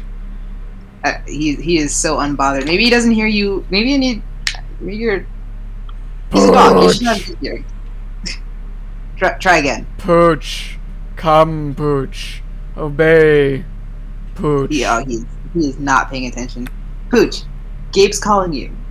Come here, Pooch, little boy. Come here. Oh, he's coming. He's coming. Pooch, good boy. Do you like the baby voice, Pooch? Is that what it was? Do you not like me? He's attacking me though. What do you do? He's attacking me though. Good, Pooch. You can hear me. Attack. Relentless love. Oh boy. Alright. Go away, please. No, Pooch, don't go away. Stay. I can't read the line if you're in my face. I wish you had let me help you more.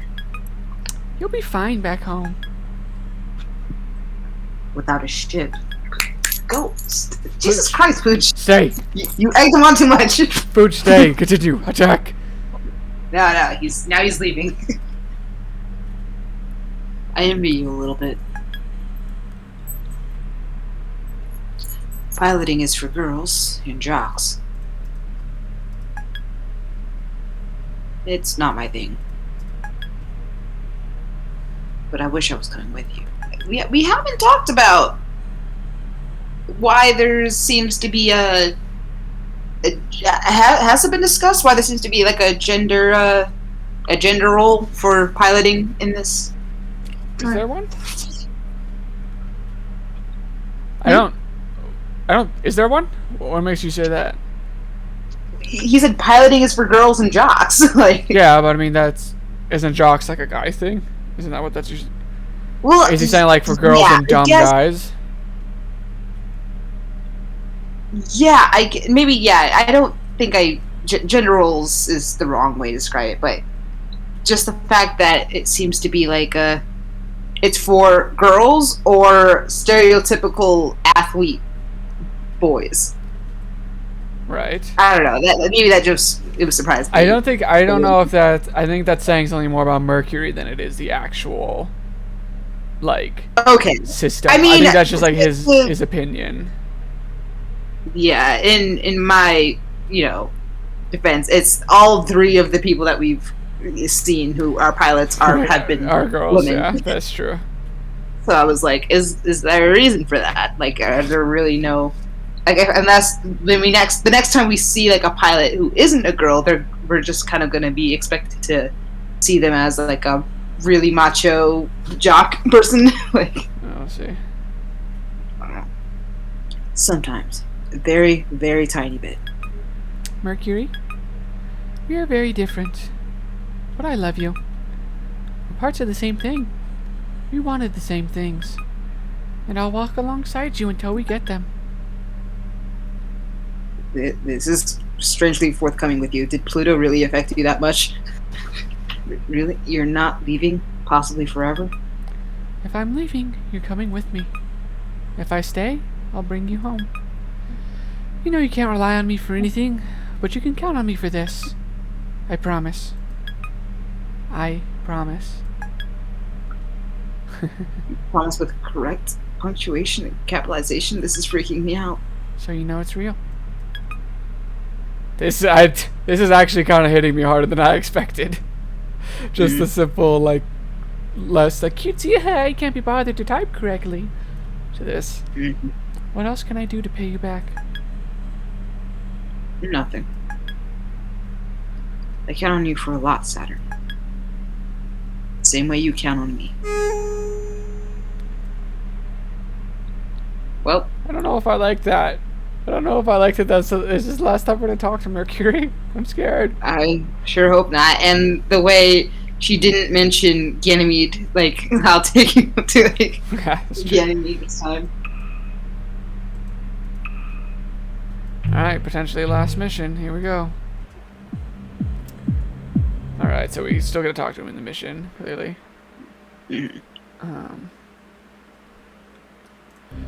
Spinning up tidal reactor. Frequency double checks. First turn.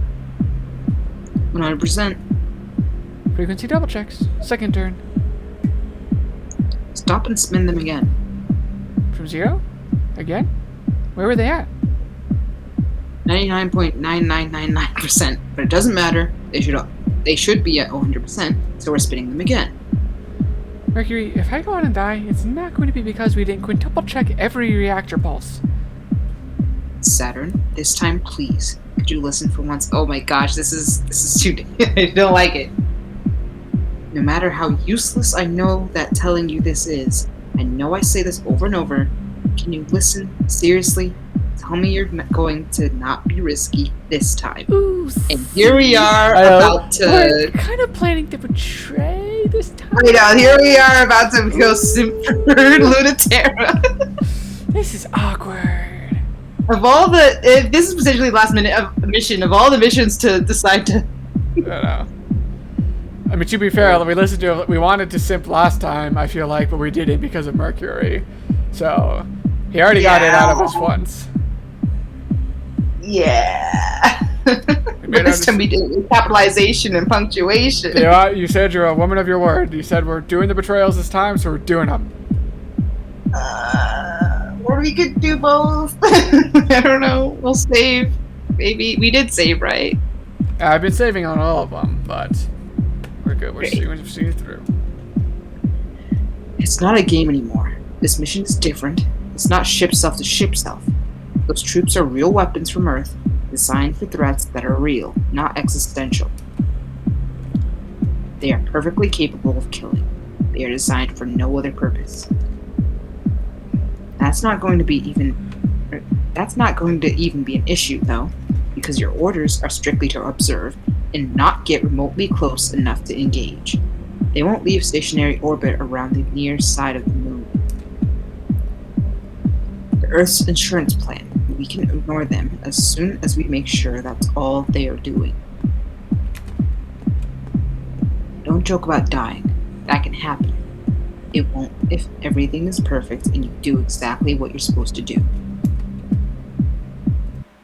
It finally matters this time, and you... Mercury? Mercury, please. Well, I'm actually really sorry, Mercury. I didn't mean to make you worry. I mean, I didn't mean to make you really worry for real. Like, I just meant to tease you. I promise I'm not trying to die, okay? I promise, okay? Making poor choices about who to kiss and what to do isn't the same thing. I'll listen to you when it's for real, okay? I wouldn't cross the line. You're my friend. No one else is worth you. You're the most important. We've been through too much. I wouldn't ever go back or throw everything we've got away. You know that, right? Sorry I'm acting like I forgot. Mercury, hey, say something. You idiot. Give me a minute. Damn it, I was going to act like He's I actually tricked got tears in his eyes. That's great. I was going to get to feel smug, making you think everything was serious, and I was going to lord it over you. I can't now. No, I'm crying, asshole. Sorry about me. But I love you too. Don't worry. So I swear this isn't personal. They hide together in peaceful moons, winter nights. Risk dying, tearing that machine to pieces. Well, actually, you know, in Okay. a sense, for doing what he said, don't I know. die. I was gonna say, So, like, technically, technically, we're this keeping is our your promise. fault. You know, this suit, you know, this ship self, it's just so intuitive. I was just thinking about shooting a web and it happened. So if anything, you know. I was just so focused on not Not dying dying. so I could come back to you that I Yeah. ended up sleeping for Lunaterra. Wow, so if anything, this is your fault, Mercury. You told me not to risk dying, so I'm not gonna. I like this soundtrack too. It's winter on the near side of the moon. This means it will be half a month before this hemisphere sees days again. The frosted forest will see spring in a week, summer the week after, and fall a week after that. A year of seasons in a month-long day. Even terraformed. Could humans live like that? On the near side, though, at least the Earth will always be in the sky, eternally huge, shining with authority and kindness, unlike its agent, who hangs in the corner of the sky like a migraine aura. There's nothing extraneous about its shape. It is here to do just two things: look, then kill. When Saturn flew a millimeter too high, the autonomous military unit looked, then killed, but just too slow, and Lunaterra pushed her away, and dragged them both deep in the winter forest. The unit looks twice as hard. It's been encouraged not to miss twice. Wait, hold on. So we're already in the thick of it. Like we almost died, and Lunaterra Saved us. pushed her away, dragging them both deep into the winter forest. Oh, okay. Wow, it was so sudden. I was in the atmosphere. Yeah. Shh. Don't make a sound. You're too noisy. Yeah, I get that a lot. I tend to moan. But this time I'm not making any noise, so please don't tell me to be quiet. You're the one flitting all over the place. You're listening for gravity. Vibrations are not the kind of noise that they care about. So keep moving and don't make noise in your heart. Oh, well, you're making that real difficult. I get that a lot. Don't make a sound in all possible senses. Don't make us sound physically, emotionally, or spiritually. Calm down. They don't like it if you're not calm. Again, you're making that real difficult. First of all, that makes no sense. That makes no sense. And secondly, I refuse. Yeah.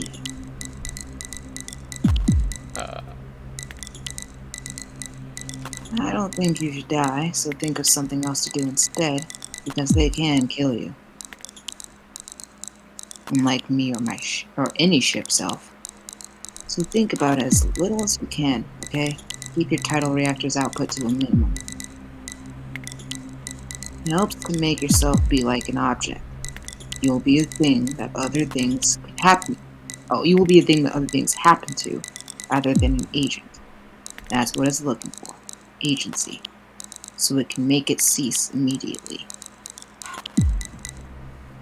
So these aren't piloted things. This These was an are... ominous turret or something. Gotcha. Like that. Gotcha. You know, I'm absolutely super good at that. I have a lot of experience with it. So I'm absolutely not going to. Wait, like, did she just like, I'm good at emptying my brain? Is that what I Yeah. You will be a thing that other things happen to, rather than an agent. Yeah, so I'm super good at being something that other things happen to. I have a lot of experience with it. So I'm not gonna. Well, me too. That's why I suggested it. But you're right. I shouldn't have suggested it like that. How about this instead? Start by thinking about the Earth. Yeah, I was gonna say, she gets pissed. The autonomous device becomes visible instantaneously. It doesn't look anything like a ship self and bears no resemblance to a human shape because there is no intention for its design to accommodate humans. That's the opposite of what it does. It has nothing to express, only a function to perform. What did I do? Probably thought too hard about Earth, but all the same. It's so creepy. That's supposed to represent Earth?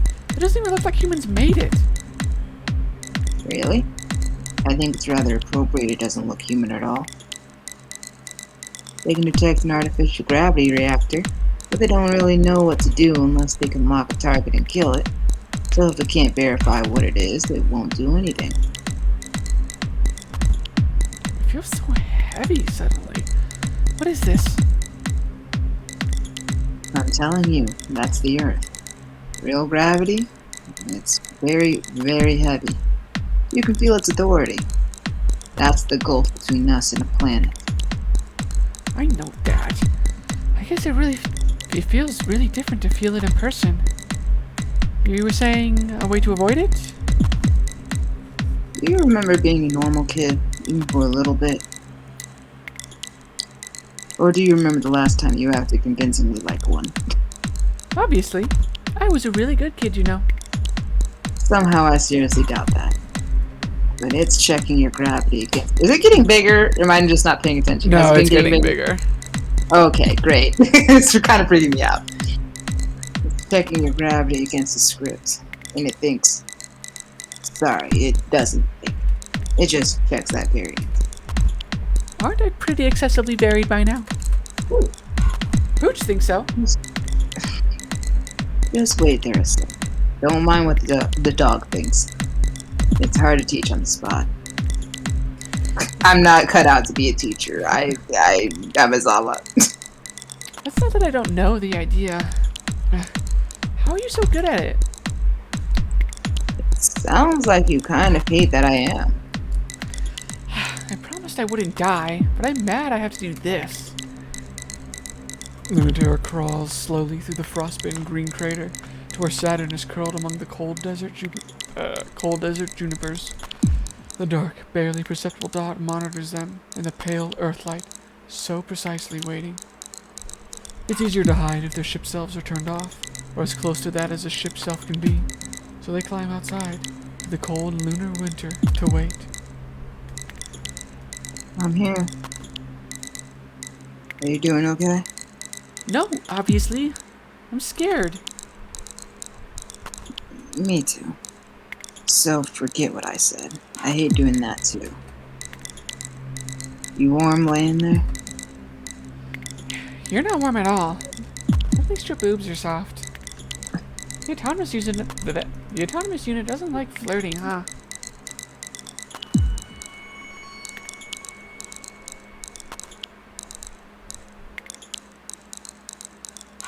You should think instead about how you're keeping a secret.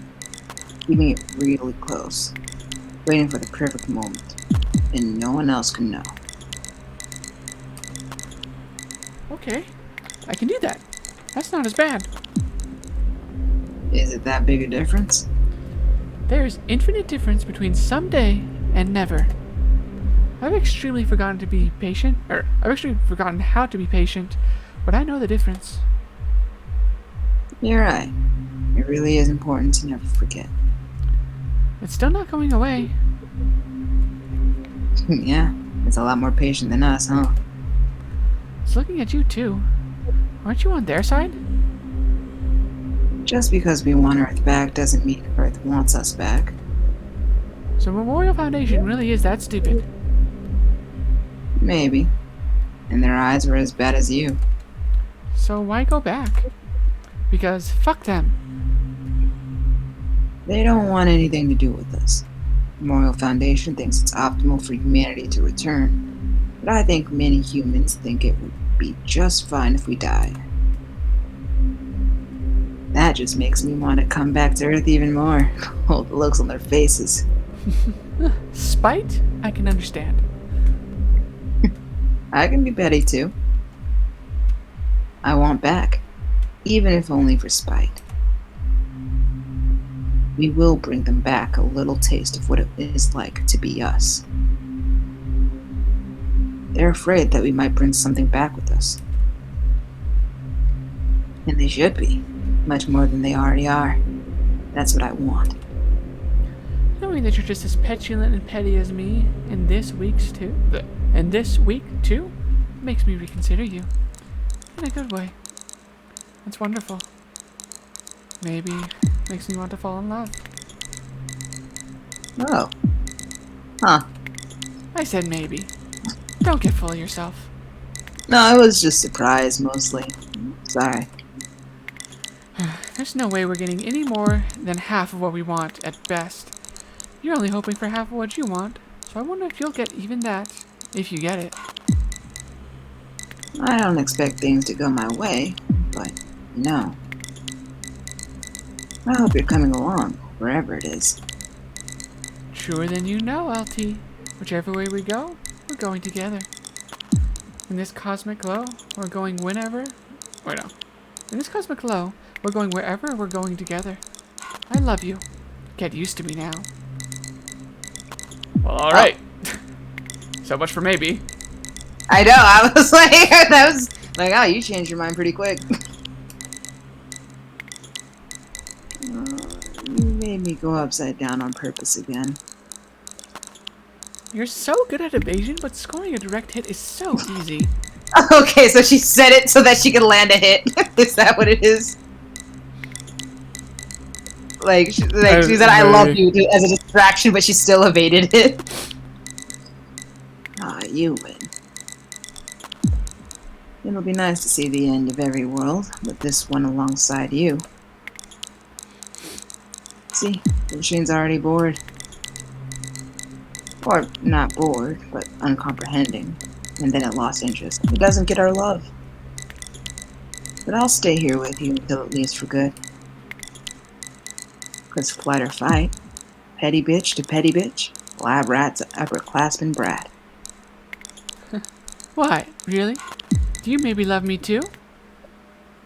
These must have ended so abruptly. Mm-hmm. Okay, achievement. Oh, but yeah, I guess it ended abruptly because we're not technically done. Like maybe it's because like we were there for a day. Is that why? Everything hangs in the balance.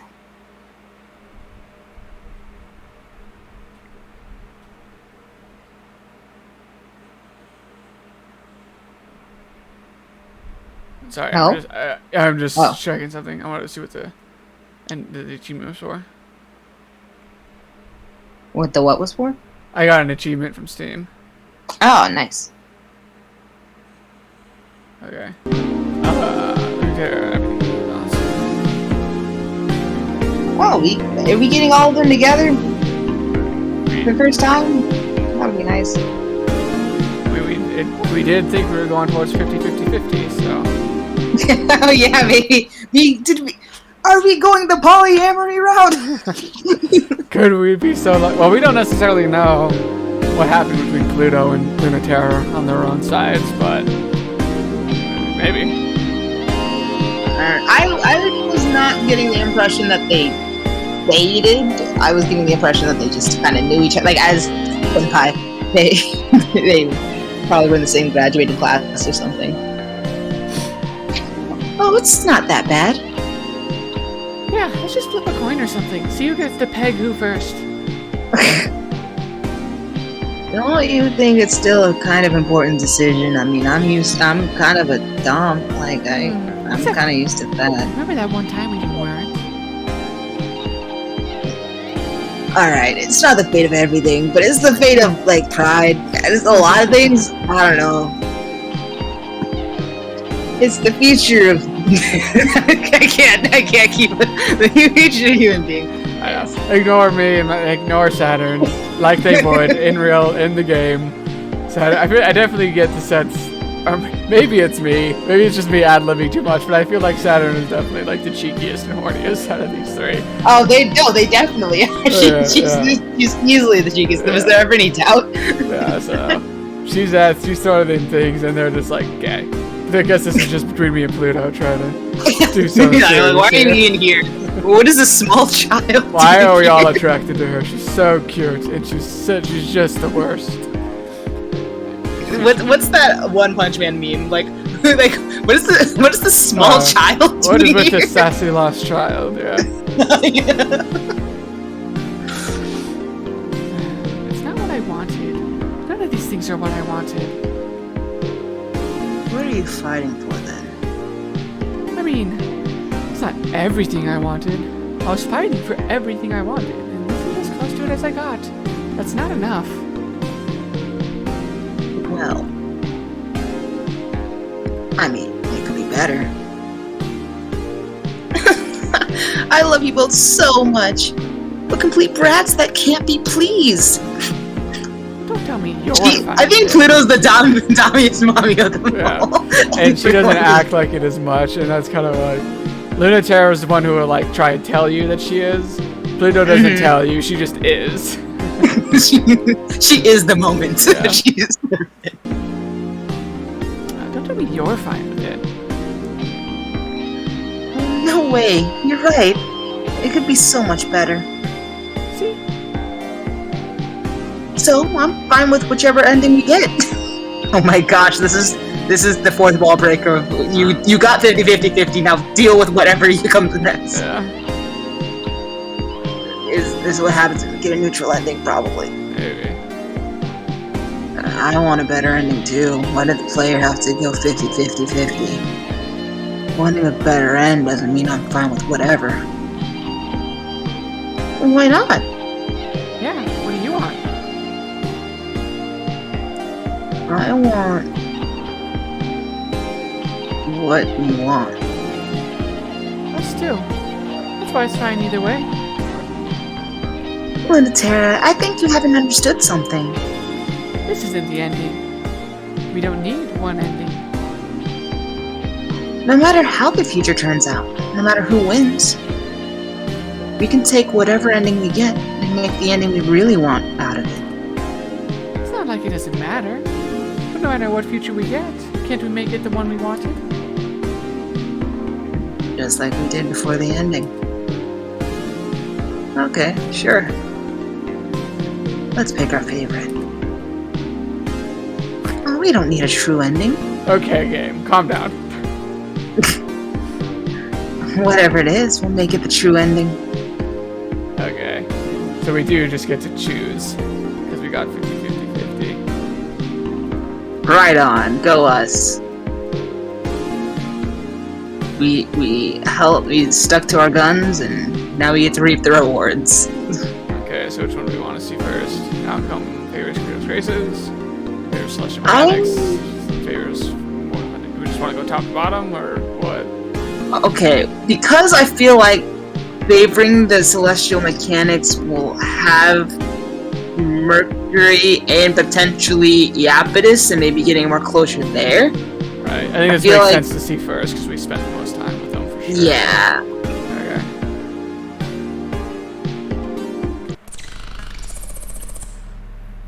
Oh, wow. Speak of the devil and he shall appear. I knew it. Actually, yeah, that's why this is the best ending. Well then, I guess I'm quite impressed. I forgot this was going to be your I know, voice. I gotta try and find it again. You don't even sound surprised. With how much I fucked everything up, I thought I could see you surprised for once. If you had this much faith in me, you shouldn't have gotten so mad. I wouldn't be respecting you very much if I wasn't prepared with contingency plans. But I'm delighted to not need them. Haha, I thought so. I used to think you knew everything. Oh, well, good to see you're understanding the fallibility of your superiors. Now I understand it's because you just don't have any experience not getting what you wanted. And you always are sure deep down it'll turn out for you. You wound me. Actually, I'm no stranger to not getting what I want. The world would be a very different place if I did. No, Iapetus. Not even close. You never even come close to not getting what you want like I have. Forgive me then, if you put it like that. I'm certainly much closer than you. Well, that's the reason for this arrangement, of course. You will all get the bodies you wanted so much. And Earth will have the villain it desires. So you are that clever. And what of it? It's still a mutually beneficial scenario. You and humanity will be so different from each other that you cannot possibly understand or communicate with each other. So like both sides can fight each other with abandon until the end of time, and never hurt those they love. You will never have yours. We will have ours. If you have the will to abandon your own humanity, the abandoning the rest of human race, who never cared for you in the slightest, should be trivial. You don't know how relieved that makes me to hear. You really don't understand. Whether it's spite or love, no way I'm not sharing this gift. The fleets crash, ship self against ship self. In the shadow of the gravity well, none of it is visible from Earth. A quiet conflict, not a war, as has been stressed. It's more like a very pointed argument. It could be a conversation, if only they understood each other. Sometimes they do. It could be kissing if they loved each other, but sometimes they do. With the gravity well open, unrestrained, they fight weightlessly, under the full weight of their own gravity alone. A truer way to fight than anyone has experienced before. To fight with one's own self, in the full weight of one's gravity, and the hollow weight of the inverse, is the only time this will be possible. Our true power unrestrained.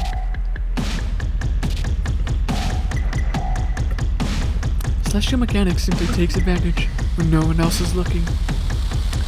Celestial mechanics made no plans to win. After all, there's no way to win in this sort of conflict. The winner only has to prove a simple point. The way that celestial mechanics accomplishes this is simple. True to themselves, without the weight of gravity tying them to Earth, tying them to orbit, holding them in their human forms, what happens next is the natural result, and that's what proves their point. It isn't immediately clear anything is wrong. It happens naturally, as a consequence of truly unrestrained conflict, each one climbing to the top, seeing how far their limits are, and realizing, suddenly, there aren't any.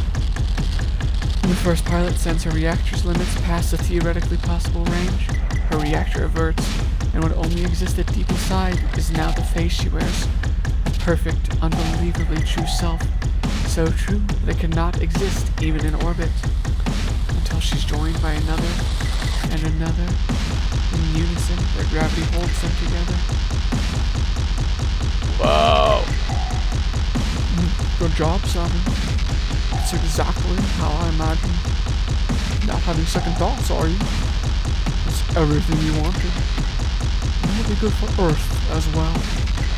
Your infection of the gravity well was perfect, and you will successfully fuse with your ship self just like you wanted. It's for her happiness too, of course. Humans will get to live as humans, aliens as aliens.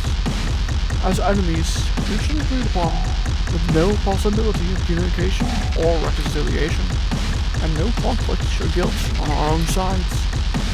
Humanity shouldn't externalize all their problems, but I think you can still manage progression with most of them. And with your hands already sunk into the gravity well, I should tell you, it's technically too late. Things will take care of themselves from here. And thanks to your actions, I've had more than enough time to prepare for re-entry. Oh, I guess that's just it. I thought we were all gonna have weird faces now. I knew it'd be that easy for you to ditch us. Oh, not so. I still find you all fascinating. Leading such beautiful lives. I have regrets, of course, but I have a real world to get back to. I'm not having regrets either. I'm only mad about how much you're underestimating me. Because you think I'm satisfied only getting what I want, and not greedy enough for more.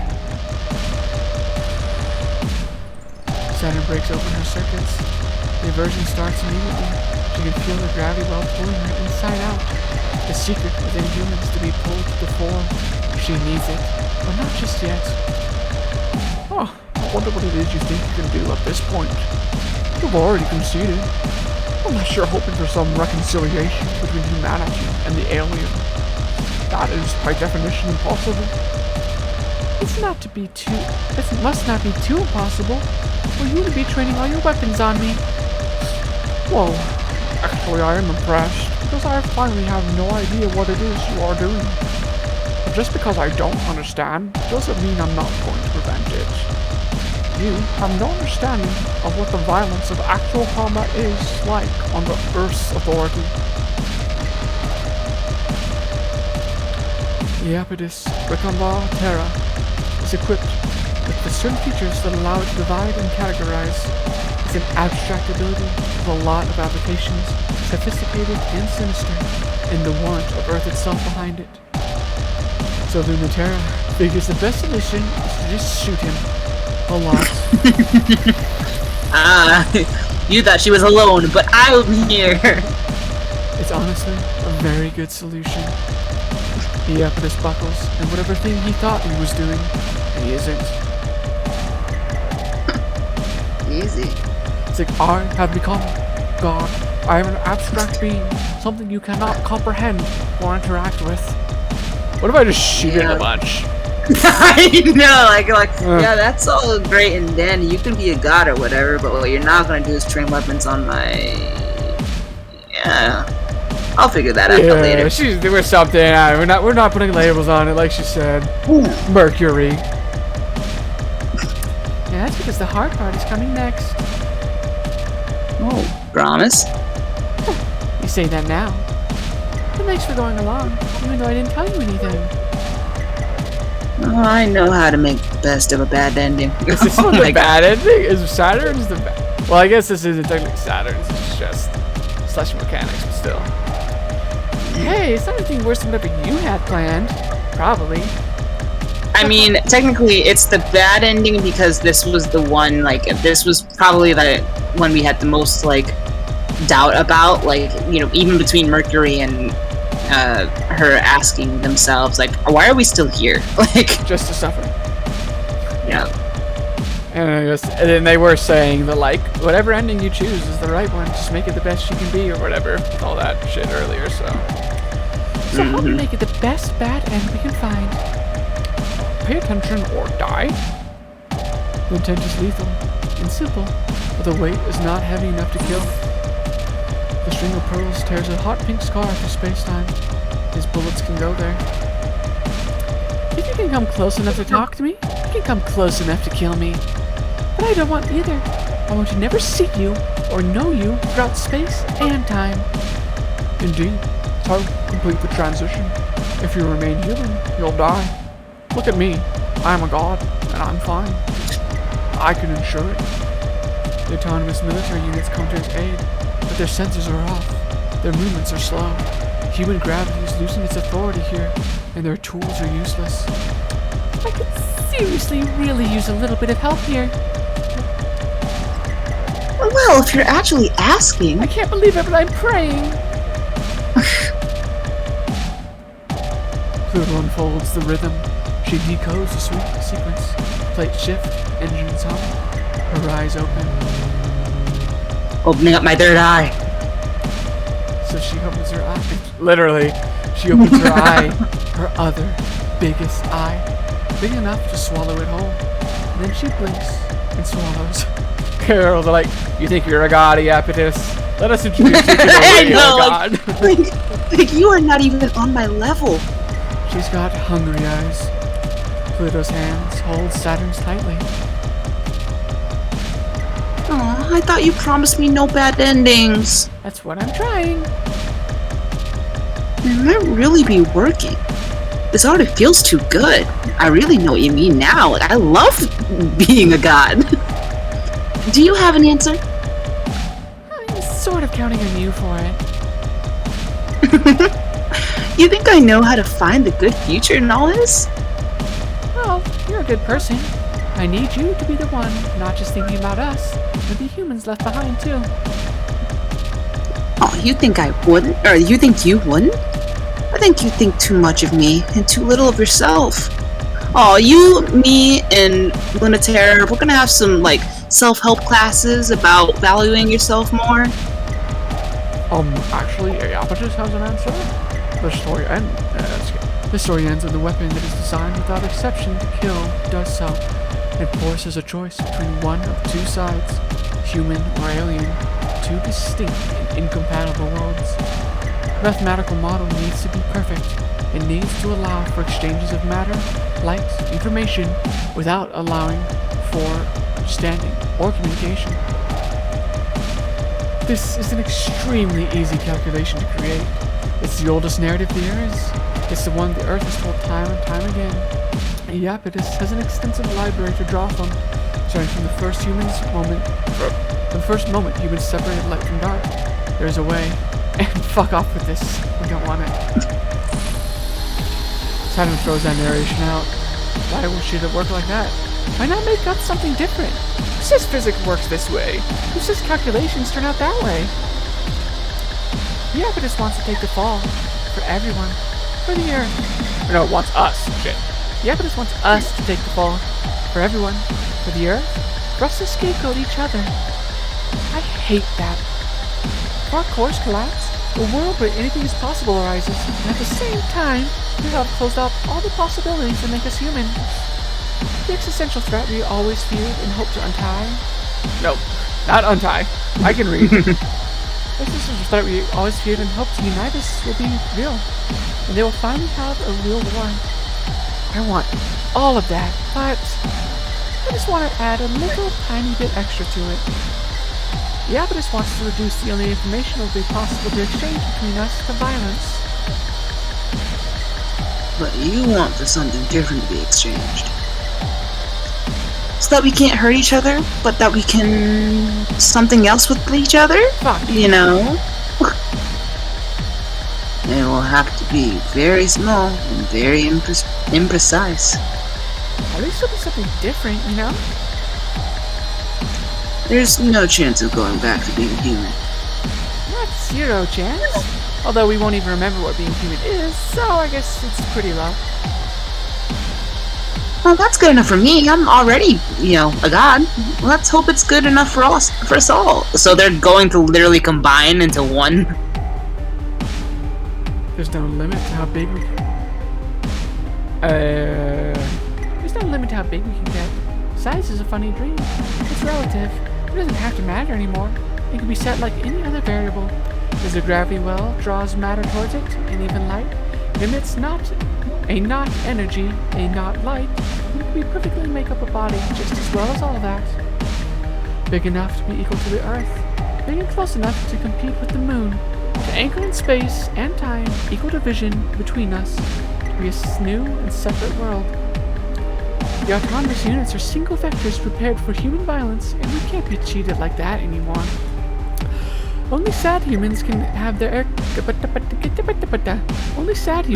gravitational impression in the universe terminated by the extinguishing of their bodies.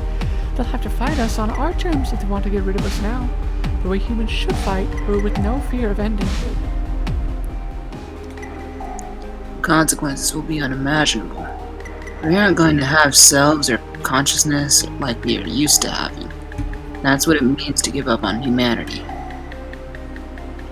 We won't know who we are, and we might not understand or grasp each other anymore. Well, that's true. We might not know how true that is. It's so true. The final mystery of what is human,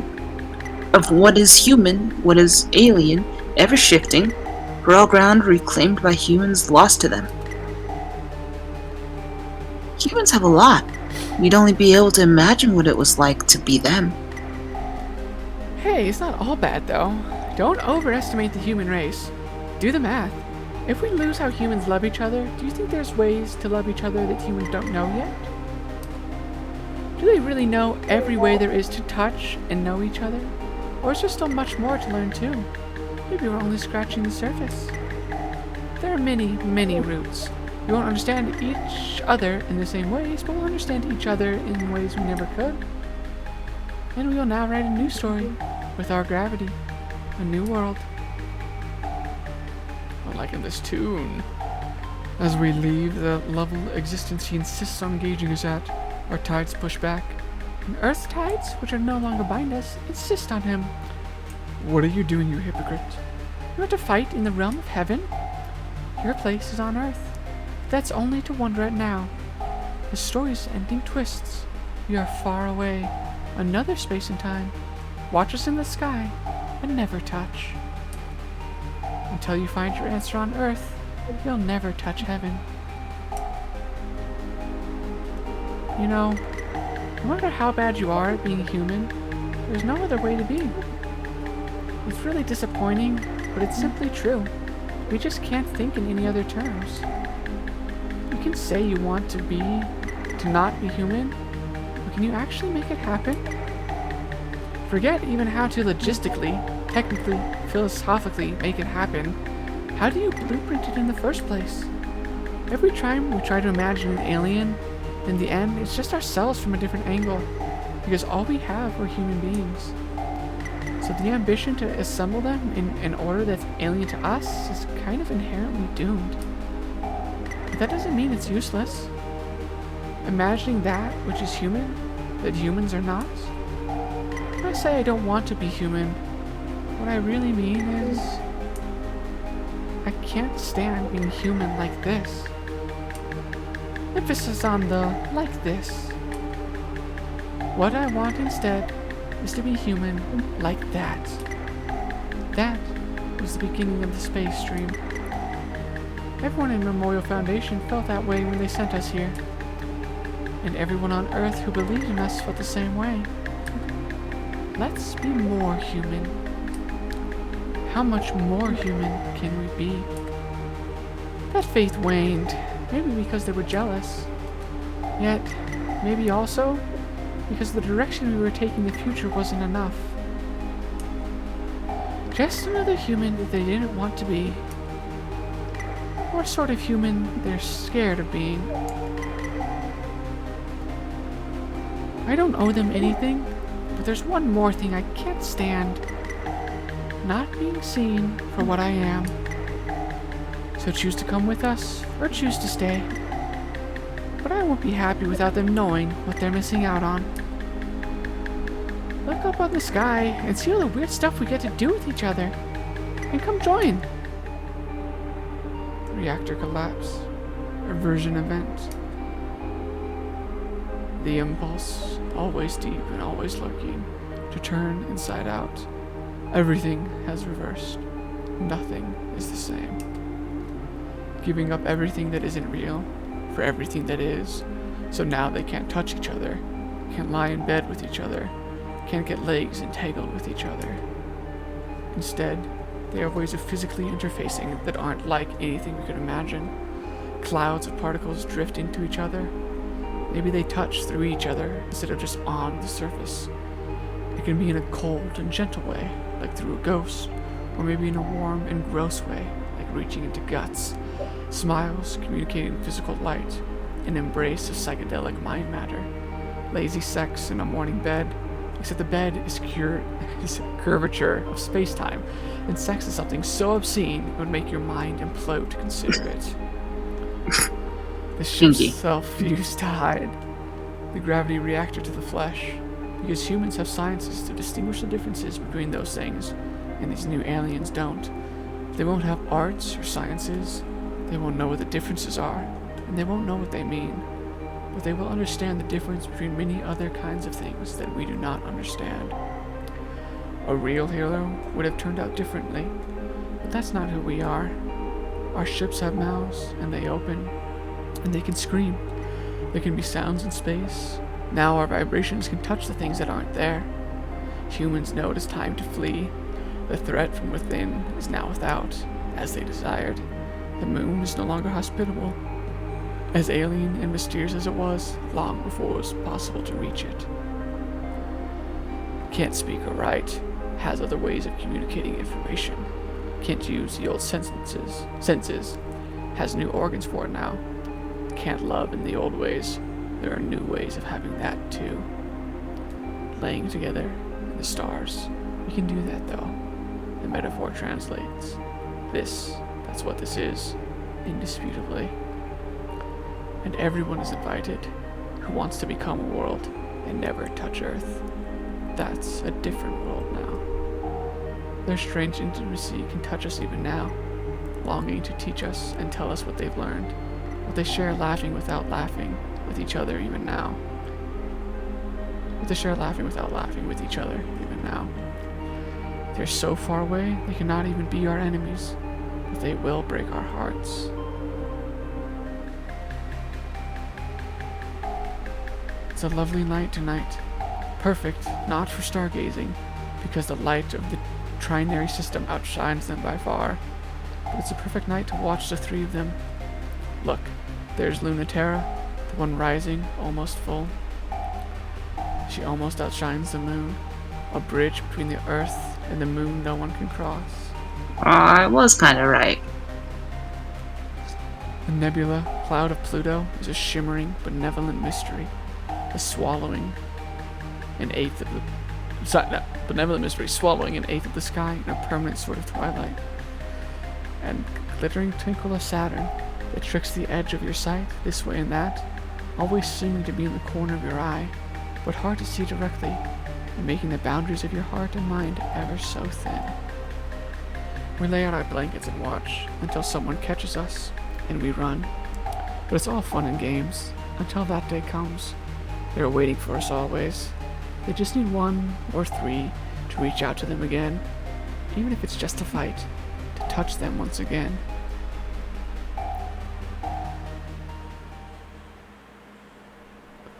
I've got 2 achievements. New planets, Necklace of Storms. Beat the game as Saturn. Oh, pausing 1 second. Necklace of Storms. Beat the game as Saturn. New planets, side of celestial mechanics. Okay. That was wild. I don't know if you probably. I don't. You probably are okay with it. I actually like that a lot. I know it's kind of like vague-ish in a sense, but it got weird, and I like that. I like that a lot. I knew you would. Yeah. I knew you were all about it. Yeah, I was pretty okay with it too. For a second, it felt like it was dragging on, but then I was like, "All right, no, I'm into it." You know, for sure. I think it was kind of wordy at some points, like on the nose, and it kind of maybe came off as like pretentious.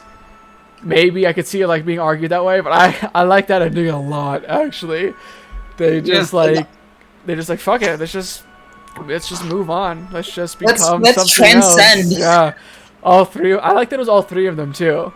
I don't know if that's how all the endings are gonna be. But I like that literally all 3 of them were just like, let's just become something else. Let's just transcend.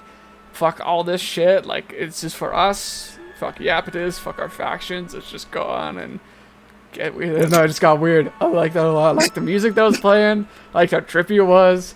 That was great. Yeah, damn. I'm actually...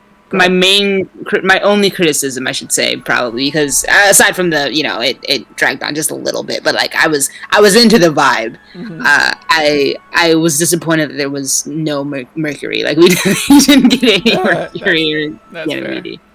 Definitely, yeah. We got a Iapetus of all things, but no Mercury. Like I'm not sure if this specific ending was because of the way that we managed to get it split all across the board and then do this. Like if they only joined because we had that moment where we're like, okay, we're gonna be there for each other no matter what ending we choose, and then they came in to deal with Iapetus in this one. Like I'm not sure I feel like that's we went all in on one of them.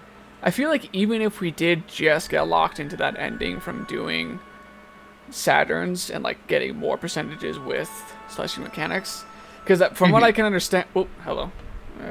Messing up the. From what I understand, there's only 3 endings. Like there's it's endings. Oh, really? There's like each of the factions are the endings. Like the 3 that we saw are like the 3 endings you can get, but the events in between can differ with the pilots, obviously, that you choose. But I think that you still only get those 3. I don't know actually. Because what if, like, you get Celestial Mechanics somehow, but you're playing as Lunaterra? Is it still... Cause from what I can see with, like, the guides and stuff and, like, achievements, it doesn't match her. It's only the stuff in between that changes and not necessarily the endings. I don't know. Huh. I guess we'll potentially see, but that's what I'm getting. Well, I guess we'll kind of see when we do these other ones, but, yeah, I like Celestial Mechanics a lot. Got weird. I'm glad that they committed to like to become something other than human vibe, and they did it. I like that a lot. I hope the other ones. Was fun. I know that for sure. I think it could be argued they kind of dragged. It's like, okay, move on. We get it. Weird shit's happening, but the music really sold it, I think, and just hearing like Saturn be the one to like kind of for a while there be like, it's not that I hate humans or anything. It's just that I wanted us to be better, almost, and like kind of her spiel at the end. I liked it a lot. That was good. That was really good. I don't know. I was into it. I like when shit gets weird, Diva. You know this. No, I get it. I get why it's good. Like I agree that it's good. That was like my only criticism for that is. I guess now we'll do. Should we end on Lunaterra maybe with the Memorial Foundation? Now that we did the middle, go Kratos Graces and then. Yeah. Okay. See, I would have thought. I guess maybe we'll get a better sense if we do Pluto's whole route. But I almost would have thought it would get weird in Pluto's just because she's kind of weird with her state of mind and stuff. But I guess Celestial Mechanics whole, like, not vibe, but like their mission in a sense was the weird one. So we'll see how this goes. Okay. Now, does it start the same way? No. It's different, but it is interesting that even on her ending, it's still sad. Or wait, no. See, so maybe they do differ a little bit. Maybe this is because we played it at Saturn. Yeah. What is So I this? imagine if we played as any of the other two, this would be different. Yeah, you'd think, right? I'm not sure. What is this, Saturn? The bad ending. For you. You did this. Oh, I'm blushing. I didn't think you'd let me take the credit. I'm still all ears, though. Praise me more. Go ahead and tell me all about how I don't know what I'm doing. And how I can't possibly understand the consequences. And it was a little bit of an accident, honestly. But it's not like I didn't understand what I was doing. You know, all along I didn't have any loyalty. But you thought you could trick me into doing what you wanted anyway. So you should really be surprised things turn out this way. You knew it was So you should really be surprised. Yeah, okay. So you knew it was a possibility, right? You know, don't you, that this ending will be infinitely worse for you than it will be for me? The splitting of humanity? Very well. I know that's of little concern to you. What comes next will be true war, and in that, we will be insurmountable. If humanity can't be reconciled and the enemy cannot be banished, you will be cut out like a cancer. You know, I'm not really an optimist. I don't have any of that hope for the future. But you know, if you're betting on me being spiteful enough to throw away humanity completely, you can bet I'm spiteful enough to prove you wrong. And the world you despise could be real.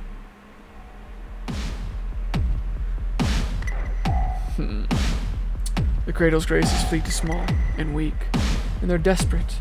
With the dream of space dying, there's no time left. No chances left. The decision has already been made. Humans don't need space. It's one thing to go home, another to leave forever. Both of those are just up to those of us in space. Neither of those require the strength to pull humanity from its cradle. That's strength no one has, and no one should even pretend they have the strength for it. With all of Kratos' hopes and dreams, Pluto will still try. The pilots bow out as the conclusion of the conflict becomes evident. No, it is now truly a war, because the autonomous military units have been arrayed against her for transgression. This is no longer a fight between the humans of space, but a war with the Earth. The autonomous units ready their weapons, and in unison they fire to kill. As if.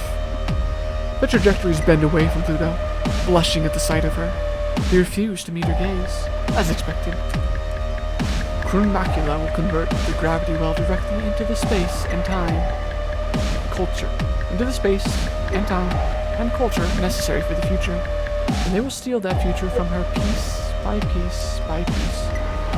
That is unexpected, but not unprepared for. So, Wave 2. Wave 3. Wave 4. 10, 36, 150, 460. You would think they would just give up. I'm a literal god. 1,569. Nice. Though they know she's not invincible. They know her real truth, that no one who loves her can see. They have the patience and power to take it apart, piece by piece. They will strip her down, atom by atom if they have to, until she loses mass and gravity and becomes only a girl again. Pluto wouldn't mind if they were trying to kill her. They have much more important thing to kill. Cradle Grace's future. The future of humanity as we know it depends on it. For that, they'll annihilate hers without hate, with only human efficiency and uncomplicated thoughts in mind. Join us or leave us. Only through an autonomous proxy can Earth give up the inexhaustible empathy of the human soul. Only through a proxy can Earth divorce itself from that longing the Memorial Foundation had fought on behalf of, to value their own life above all else. They will do anything, everything, to protect themselves from death, especially at their own hands. For ship selves can only change others, and never kill, but that is the fear of Earth above all else. The flawed, pathetic conscience of humanity, playing catch-up to its own mistakes, doing more harm than good. So heavy, even Pluto can't bear it. How can she not respond to their pathetic, self-destructive feelings? How can she say no when they need her so much? She can't. Acceleration tearing through space-time, crashing through the autonomous units at impossible speeds. Solar light, white and gold, bent and bleeding lamps. Lunaterra understands. Over many years, after much training and teaching, with dynamic technology, how to speak the word no. And her spear can write it, and it does. Sorry. You really should be. You really don't have any mercy.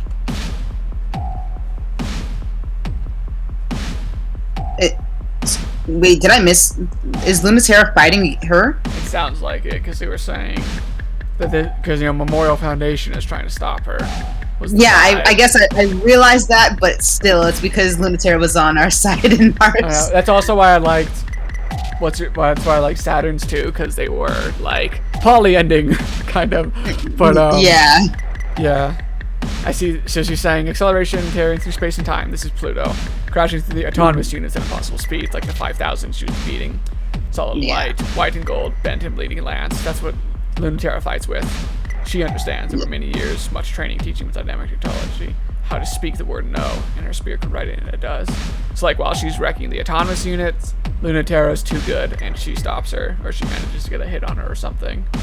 So it does seem like they're fighting. You really need to learn how to hold other people's feelings. I'm sorry for not knowing a better way to do it. But I'm not sorry for doing it. I don't care how they feel. I just care about you. The autonomous units fall into disarray. They don't know how to match your speed. Lunaterra rejects her attempts to comprehend her. Oh, so maybe she is fighting with her. I don't know. You're the worst. What am I gonna do with you? I didn't even want you to do that. Oh, sorry. I did what I wanted to. You do the same for me. Even in my foolish future. If they can pull on her empathy for Earth, they can also tug her desire to be free. And Celestial Mechanics has so many ways. This one is called a Virgin Impulse. The Iapetus despises fighting. He never wanted to develop the ship cells. He preferred a simpler and less vulgar solution that didn't require bodies at all of any kind. He's the first betrayer of Celestial Mechanics' dream for a new kind of body. But he understood it, because everyone can understand the dream to leave these bodies. And that was what the Navy gave to the instinct that drives humans to abandon what is, for what could be. The inside-out impulse. There's still time for his masterwork. Pluto can be that linchpin if she's pushed far enough, and the Gravity-Well-Schwarzschild radius expands to the point at which she cannot escape. Past the limit at which point humans can no longer exchange information. Past the limit by which point it becomes impossible to regard each other as human. The Iapetus loves win-win scenarios. Humanity's discarded children will be free of their obligations to be human. Humanity will have a physical, unified enemy to chase through their pursuit of space. And the Iapetus will have sown the seeds of a single, binding, unified culture theory. A wide void will bend the universe to a single set of physical laws. A simple process of automatus drones injecting degenerate mass into the gravity well is all that is necessary, as long as the Iapetus holds Pluto off personally as Reconvoir Terra. He even has a plan for Saturn, should she choose just at this moment to betray him. A perfect plan. Like deactivating my access permissions remotely through a backdoor. Overwhelming me with mass production string of Pearl series. Reverting my gravity reactor through the Reconvoir Terra albedo separation system. Oh, and even more plans than that? You're really so predictable. Attempting backdoor access to shelf shift string of pearls. Of course you'd have a solution for every contingency. Being able to find string of pearls series 00 backdoor switch activate on mass production string of pearls series 01-13. You're so stupid, I don't have to outsmart every single one of your genius ideas. Sortie orders are fielded for a string of pearls series 01-13. Reconvoir Terra is designated as a primary target. Just one of them should be more than enough. But I really thought you deserved their full attention. Hey Pluto, unlike LT, I'm not even the slightest bit sorry. It was extremely dumb to fight for a stupid future all by yourself. So thank me from the bottom of your heart for coming to believe in it with you. Praise me for obeying what you never asked me to do. Love me for believing in you. Of course, I love all my children. I really, really do. All my love and thanks and praises for you. I won't even pretend to be mad at you. Not like Lunaterra then. I am still connected. Oh, we know. We know. Back to the topic at hand. Love you, LT. I hate you. It's the final It's the final battle, Lunaterra. There's no time to retreat, no room for it. Oh no, so bad for her. We really should. You think that the end of the world is enough of an excuse to change the subject? It should be. Oh, it won't be the end of the world. I won't deem it so. The gravity well is open, but it's not sustainable for long. So, whatever you're planning, you need to do it soon. You are both so precious to me. You should know that even together, you cannot stop me. God, she's so hot. What was that last? What was Lunaterra just? Was it just dots? It was just dots, just ellipses. Okay. I was voicing Lunaterra, obviously.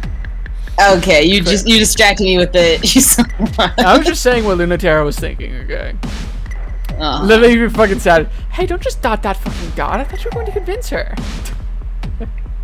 Don't hit us with the ellipses. Say something. I have to do this. Because I believe in it too. If Dr. Nix was willing to sacrifice the Earth, then I'm not. No matter what it costs. Kratos Grace has never wanted independence for space. They wanted all humans to embrace it.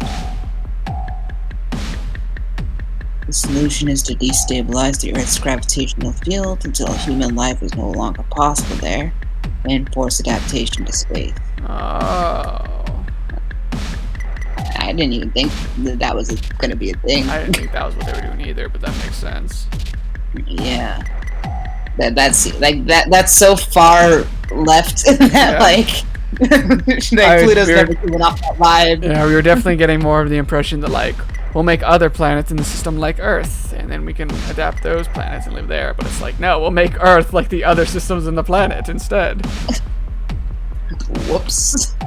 I think maybe if we played Pluto's route, maybe that'll become that'll be the major plot point. It's like I'm trying to prevent my superiors. Well, I don't not even have superiors, but I'm trying to convince my underlings and the other factions to not try to destroy Earth's gravitational field. I don't know. Maybe. Saving humanity against their own will, maybe, and destroying yourself in the process. No way! Nyx doesn't know what she's talking about. Also, Nyx is a female. I thought he was a boy. You're throwing yourself away on a dream that won't come true. You were chiding me for not going in on my own future. Possibility lines have closed. There was no chance of a good future since before we started. It's too sad. That's why I have to stand with Dr. Nyx's dream. Humans deserve some kind of real hope. And this is as close to it as I can offer her. Well, how mad will you be at us if we stop you? Oh, I'd never be mad at you, even if you could. But for humans to be caught halfway between space and the Earth is the worst of all bad futures. It will split us in half, and that will mean more. It's the future of eternal war. If true war, not this, where Zero-G keeps our bodies immortal and unrestricted.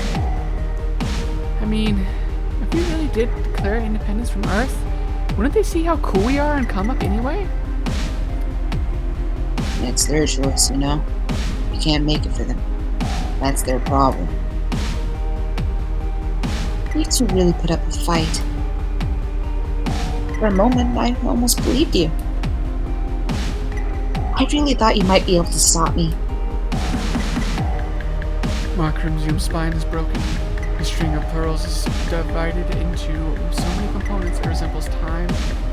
Oh, it's reassembly time is weeks out. Can't blame us for trying. I wouldn't have been able to do anything else.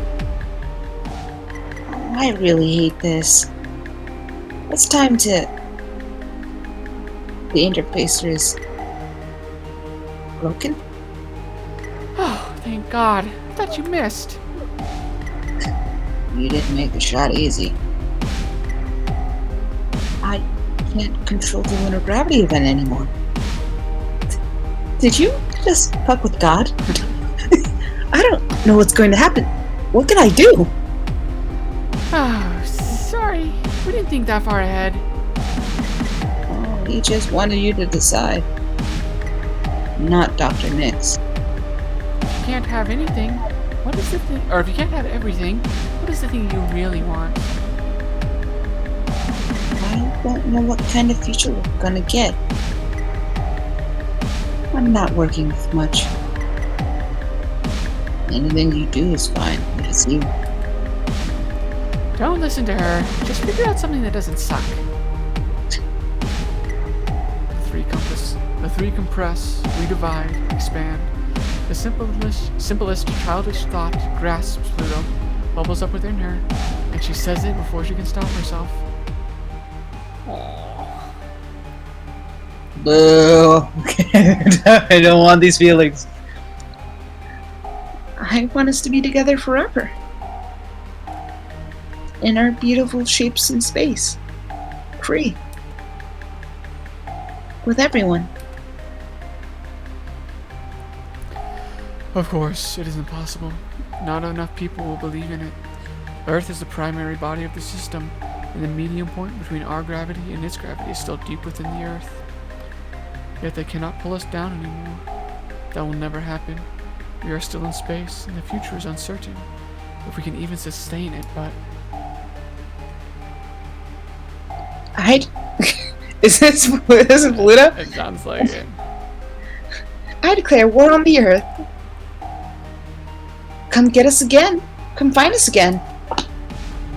I dare you. I challenge you to prove it once again. What foolishness. Humanity will happily oblige, yet they find that their autonomous troops are crushed before they can reach us. Should you be reading this? Is this more Pluto's internal dialogue? I'm not really sure. I don't know. maybe it is. Because I mean, if you want to believe it, I will. Yeah, Yeah. go ahead. You go ahead and take over. Okay. Humanity will have to fight us again, on our terms this time. Fight us like children fight, again, with bodies of plastic, pretend. If you want to fight us, you'll have to be like us. And who could be like God? Aren't you cynical for an idealistic dream? Too ambitious for a modest dream? I also think love is a stupid reason to do anything. You should never ditch your own dream to be with someone else. That's just going to poison you. If you're lucky, it'll poison the other one too. What I really mean is, doing something for love should be doing something you love. Not hoping love will find its way to what you do, so you can stay in love with someone else. I am, however, stupid. So if this doesn't make sense, don't stop me. But I do think I wouldn't believe in them if I didn't love them. Actually, I wouldn't love them if I didn't believe in them. I believe. And therefore, with that love, I'm going to go ahead and let them try. I'm on the side of the alien. I will always argue for that. I think that'll keep them honest. I mean, I can't say that I don't want to believe. Keep convincing me and I'll stick around. Make the future worth it to me.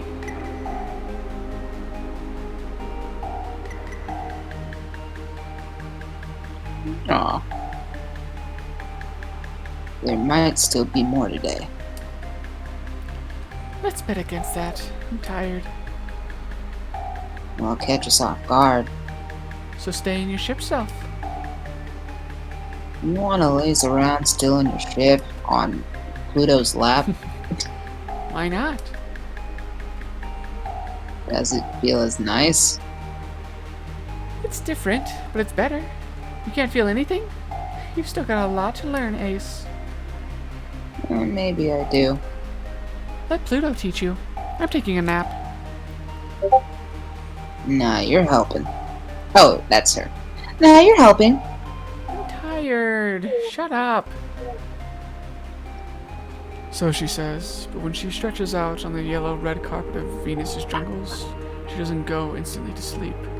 There's room for both of them on Pluto's lap, which is an advantage of living in your ship self. You can do things you normally couldn't, even if other things are harder. Harder doesn't mean impossible. It just means you have to work for it, to figure out how to make it real, learning a new language that your new body speaks. Moments like these are rare since we began a war against Earth. Though we're quick to remind each other, it's not really a war the way the war This is used to supposed be. to be me. Because since Oh. we began, I remember. I went back to we. Okay, yeah. But Yeah. Not the hard clash of steel and lead, but the pliant pressure of plastic and light. Venus's heat melts their metal before they can make it here. When Earth wants to fight, they have to send softer bodies after us. The punishment we deserved for being unable to reconcile is this half-real solar system. The forests are still struggling on Mars, but we're trying hard, and the jungles of Venus are growing so nicely, except they're too wild to give us room. The silicate mosses that grow along the rings of Saturn allow for a very fragile, delicate sort of life. We love these places anyway. They're becoming more and more like home.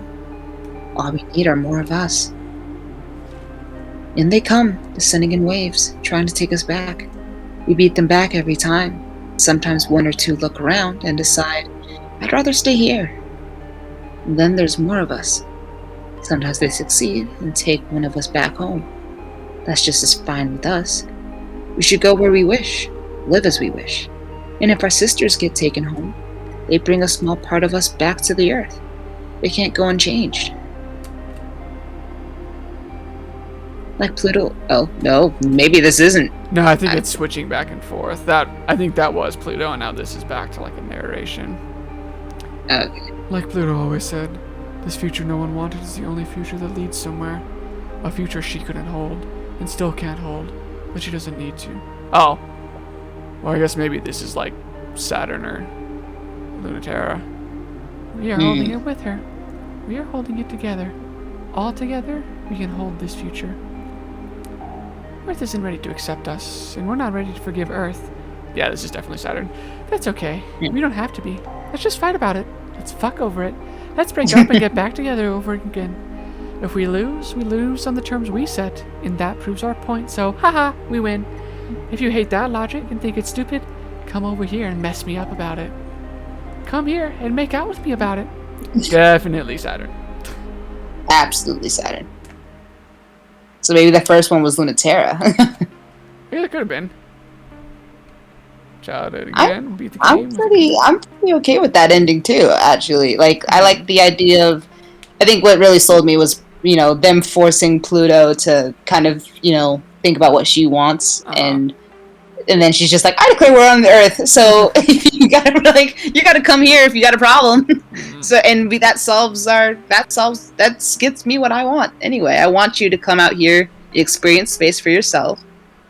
And I like the idea of that, like, people going to space in itself, like they'll go there and then decide, like, yeah, I'm just gonna stay here. And then people who go to Earth end up bringing a part of space with them there. Like, it's a pleasant, idealistic kind of thought. Definitely. And I need to run to the restroom real quick, but I also liked it, and will say why I liked it once I have come back. Yeah, I like that one a lot too. I think that really, I liked that it was like, you know, Saturn and Lunaterra kind of ganged up, and she was still like, you guys know you can't beat me. And then they, like, only both of them managed to get just, like, a little kind of small nick on her or whatever, but it was, like, just enough to take away what she was kind of being told to do, in a sense. Like, maybe we'll get a better sense if we do Pluto's route, but, like, it seemed like she wasn't necessarily going for her outcome that she wanted, but rather something that the Dr. Nyx person wanted.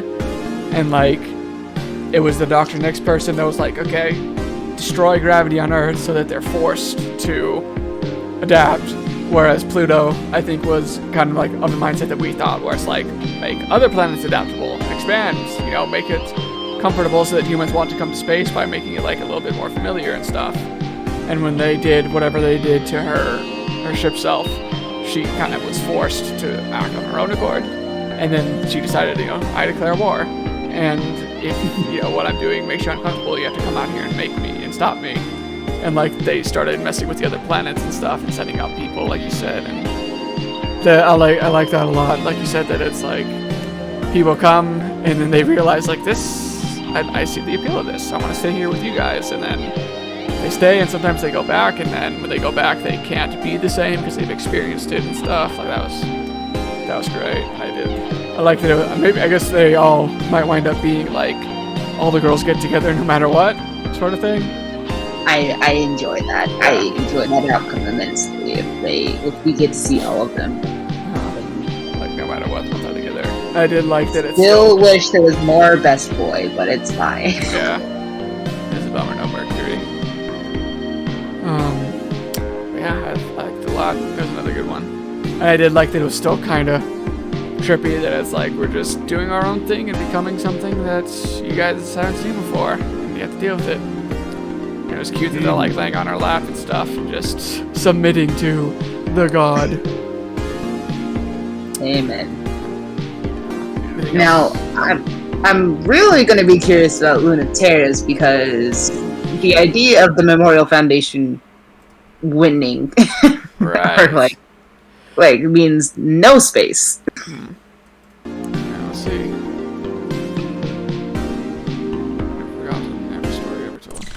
I should have done this when I was up, but I need to refill my water real quick. Talking too much. I know about.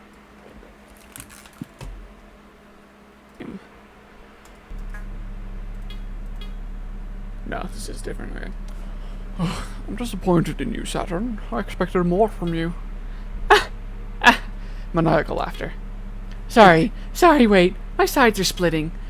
That really just is... the best thing you could have ever said to me. Are you sure there's no bitterness behind that laughter, Saturn? You think you can admonish me for not impressing you enough at this point? No sense of failure.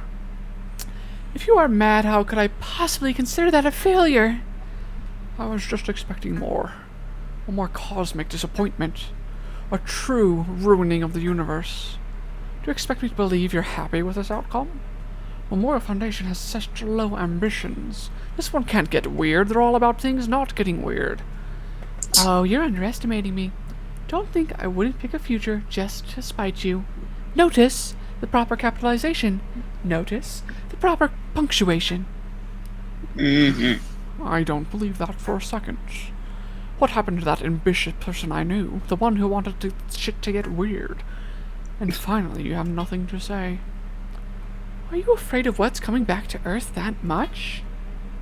You really don't get how satisfying it is to listen to you go on like this. You? The mocker of dreams. Hey, Iapetus, why don't you try being more realistic? I have nothing to lose in a return to Earth. Didn't that bother you to no end? I can see how this would truly be the future you fear the most. You don't have anything to lose. But when we come back to Earth, are you maybe afraid of what it will gain? Memorial Foundation does not have the power, or the courage, or the hope. They have experience in numbers, and that still matters. It matters the most because the gravity well is whimpering, sputtering, and Earth's tactics, strategic and realistic, are favored. Their weapons are kinetic. They don't fight with anything dreamlike or unique. All they have is to do this simple. All they have is to do this simple job. Not typo. Am I misreading it? All they have is to do this simple job. A fight between giant robots can only be so realistic, but that's the best they know how to do. Never fought on Earth, after all. The gravity well is successfully commandeered by Memorial Foundation. The limits are made clear. They were rockets built always for entry back home, and to take everyone with them. So they are destroying the gravity well. Ooh! What is this? What is this one? This Ooh. is Oh, the Halamede, the princess. princess, yeah. Interesting. I also have not got the sense that this. I mean, it could be Lunaterra, but I haven't gotten that vibe yet.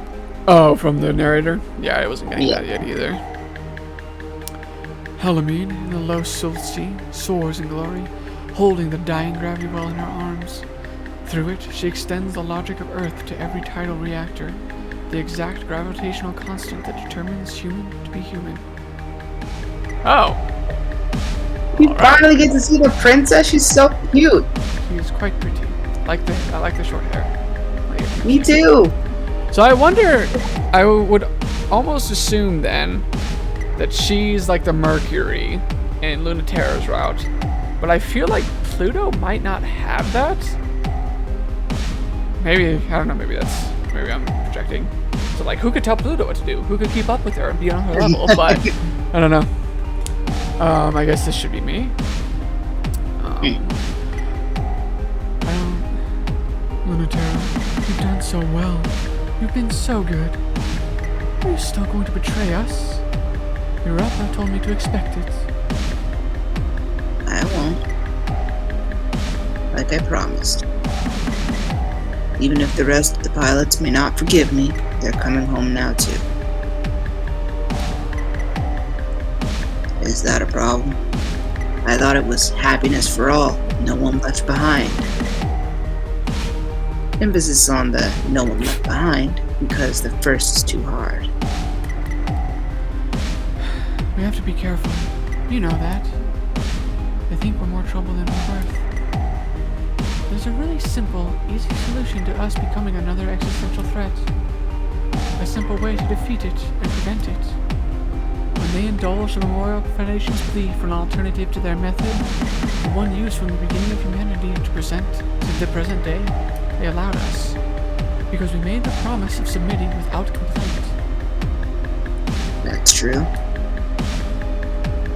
Europa never failed to remind me the Earth could just decide to kill us. The Earth cannot be divided.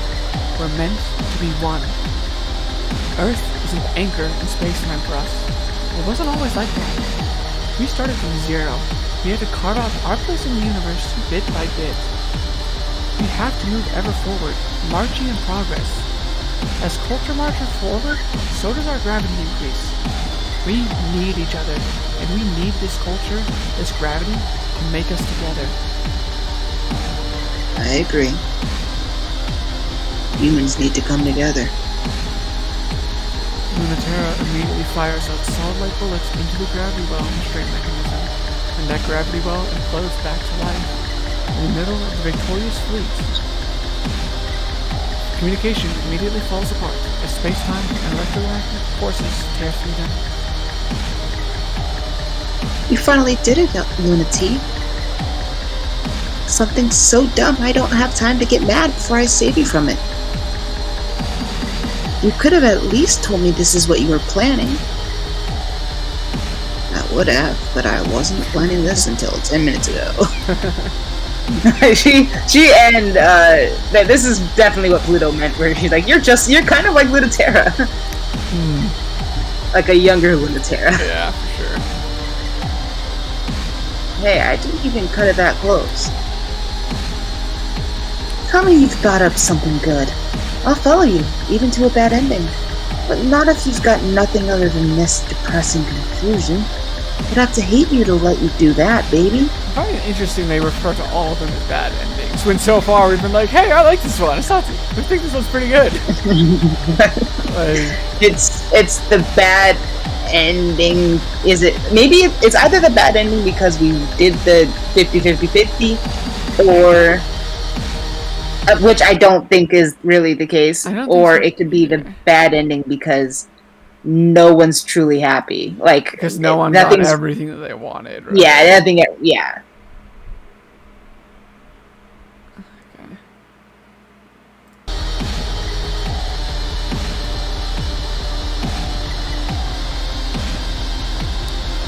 Hands reach from behind her and hold the wall gently, easily, as Halamede's fingers shatter. What? Traitor! Sorry, I'm just borrowing it. You're not sorry now, and you weren't sorry then. Starting to sound like Saturn. I think you might really wish you were sorry. I want to believe you want to be sorry, but that's not good enough. It's certainly much too late for it. I wish, instead of you wanting to be sorry, you just want to be able to be happy again. Well, I can't do that either. I've been not happy for a long time now. I've got 2 wives. I can't risk not being happy. Yeah, I kind of have to. And please, deny this. Though Solstice is made almost entirely of constantly refracting hard light, it emits from every angle at light speed a drowning torrent, a reverse vacuum, a void of energy, and an unignorable, undeniable deluge. Deluge.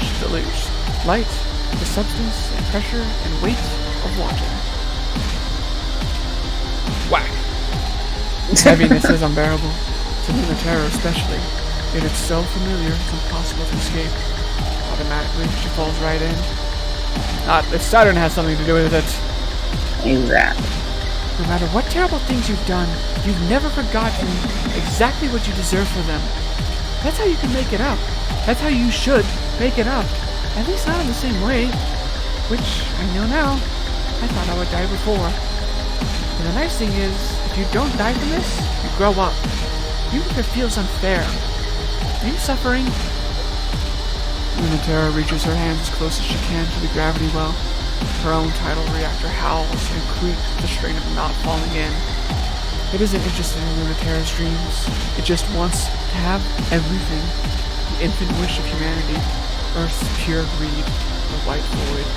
The all-consuming gravity that erases all distinction. Pluto can barely keep the light at bay. It tears into Pluto with perfect synchronicity. Memorial Foundation has been waiting for this chance at the unit designed to defeat them.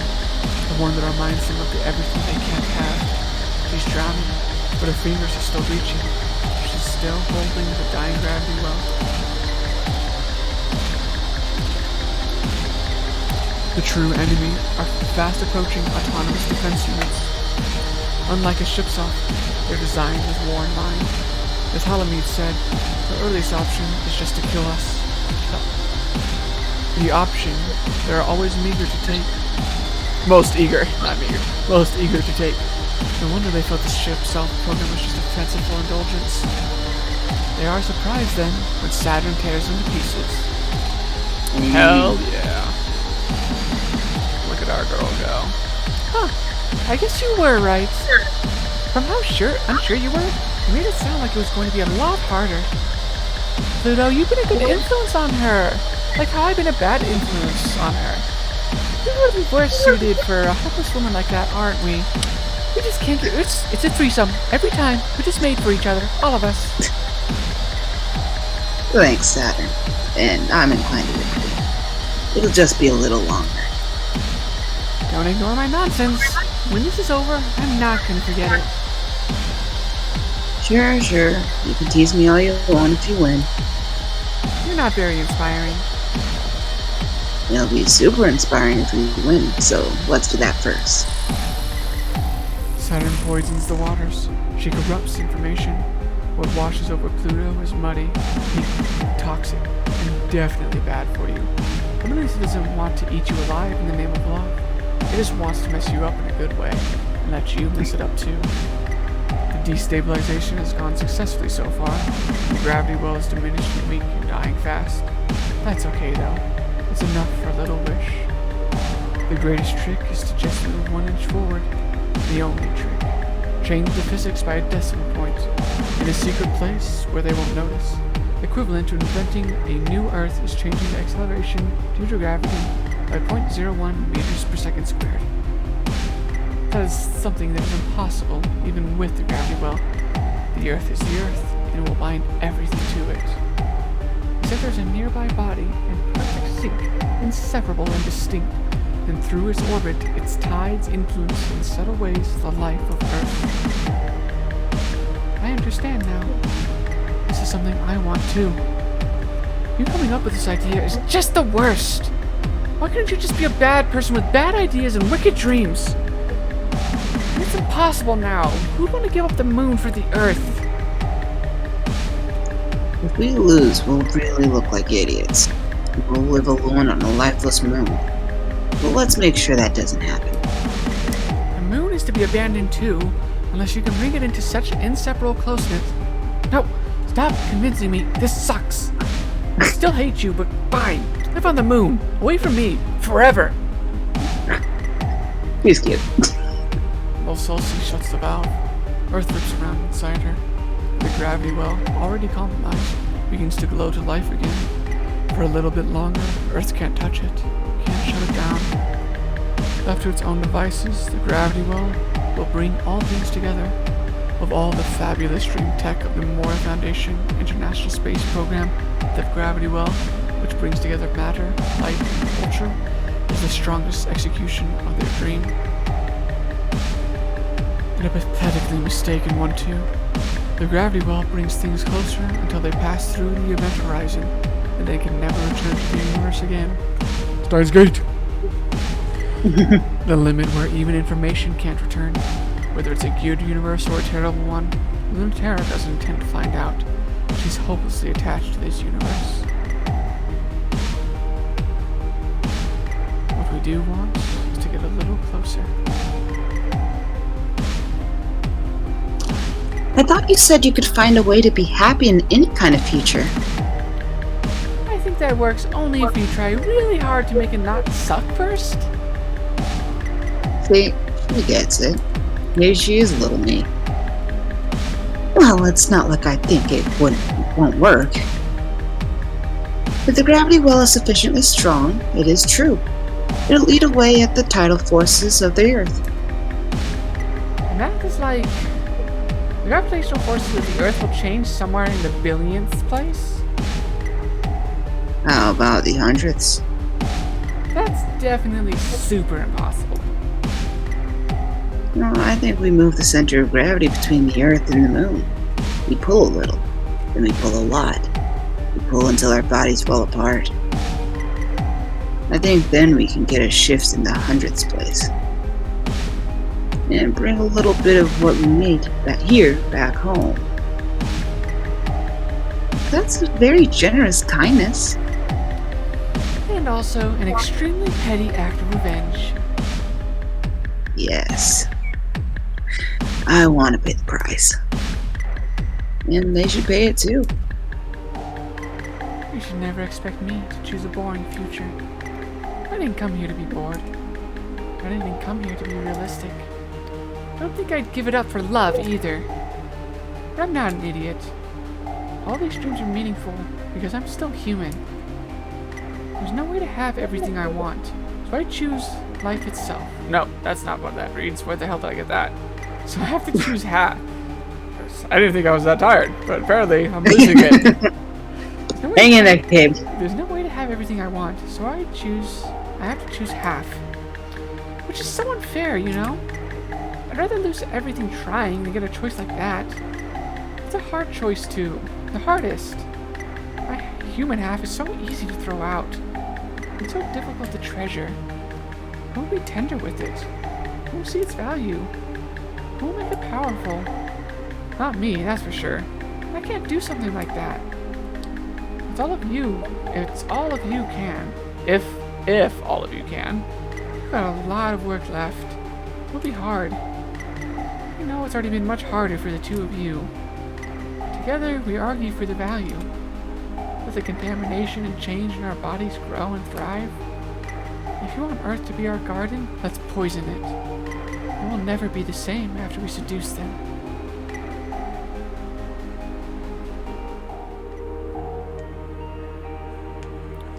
Lunatera doesn't hear the alarm. Her body knows exactly when it's supposed to wake up, and she does.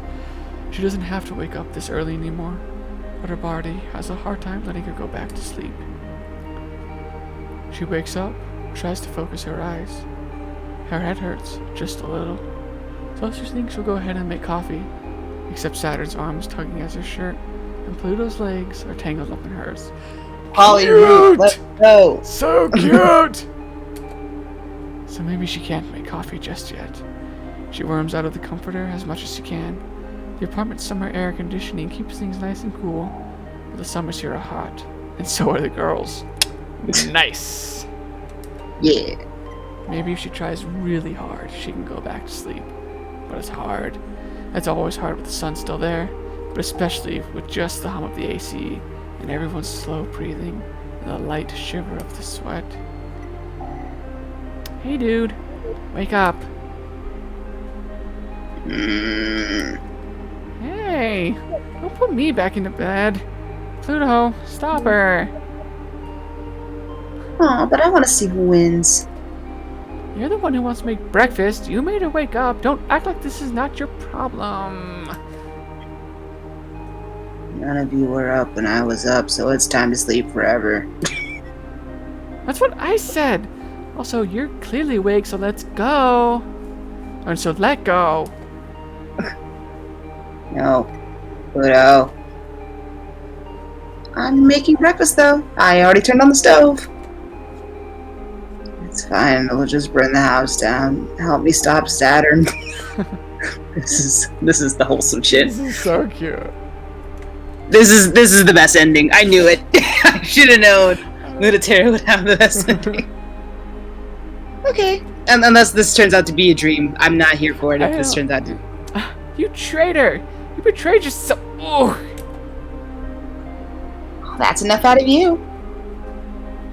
Go and get some coffee, Luna Tea, before you get a headache for it. Or headache over it.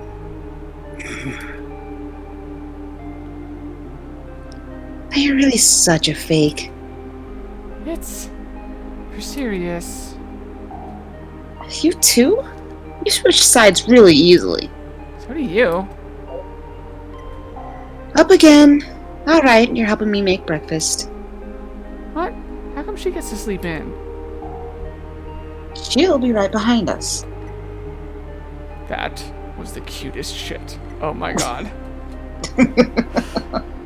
She was. That was good content. That was so good. That was so good. She was. Lunatera shivered for a second, bare under the AC, and then she got up. She turned the light canceling off the windows, and the day, which will last for the rest of the month, poured in, which she can feel a minute of before she wants to get breakfast too.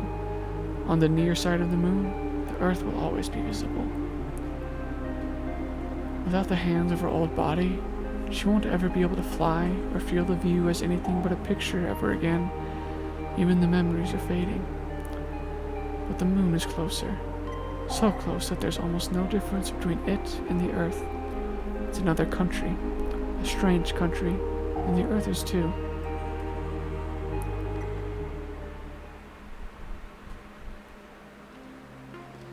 Two more endings. Moving the decimal place. That which is not strong will triumph. Move more elevation. Get all three endings as any characters. Yeah, so that's the one I guess. So yeah, okay, let's let the credits roll. God, that was so fucking cute. Oh my god. That was the That cutest was thing in the such a game. cute ending. Now I like the weird shit. Don't get me wrong. Mm-hmm. But that wholesome polyamorous Yuri. Chef's kiss. That was real fucking cute. Oh my god. I knew we had to get a polyroot, and all three of them were polyroots, but this one was like specified polyroot. Yeah, that one was. That makes sense, I guess. To like the one, I guess that one they wound up staying in reality in some regard. Mhm. I guess technically they did in Pluto's too. But yeah, that one was. That one was just so. I don't know what else to say. That was just really fucking cute. That was really like that's what you want in like so many like harem type shows or whatever. Like, Yeah, that's you're what you absolutely want. right. So many times, just like I've never craved the polyroot more than after I started hearing about how all of these bad harem things are a thing. yeah, Just go poly. Seriously. Go send it. like more often than not. I guess I shouldn't say that, but it is to seem to be a trend. Like recently, some stuff goes that way. Cause like more often than not, people in the harem like each other in most regards, until it becomes like the only one person can have one person kind of thing, which is like where the conflict comes from. It's like when that gets removed, it's like, yeah, everyone's pretty chill with this. Like everyone seems to like each other. So yeah. Anyway, that's not always applicable, but it's like kind of a recent trend, I guess. But this one, like, they definitely were applicable to these three characters of like. Just all very much liking each other in that way. They've all got good chemistry. They've all, got history. Definitely, yeah. That was cute. I don't know which one I like the most, honestly. Like they all had different strong suits for them, I agree. I don't. Yeah, you're absolutely right on the money. They've all got their I enjoyed the we transcended ones for was Saturn's was the Saturn's. most literally we just became extra dimensional beings. Yeah. I did and really then- like that one, and I didn't know if I was gonna like the other ones as much afterward because they were that one was such a strong ending for me right off the bat. But Mhm. now they were all still wound up going anyway. I feel like most of the games we've played that weren't Phoenix Wright didn't have that kind of all of the endings were decent. At least one of them had to have been not the best or Yeah. not what we preferred. Mhm. We there was always when we favored easily one over the others. Right. But this one is anything. I think any player who was down from beginning, middle, Uh, up to the ending would probably be okay with whatever they ended up with because that's kind of what the games kind of fit the vibe of all three endings. Definitely, yeah. You could see it going either way, and especially with the conversations they had, the girls potentially switching sides and alliances and stuff. I'm like, okay, I see where you're coming from. I can see why you fight for the thing that you do, and being open to it and influenced by it. It makes it pretty believable.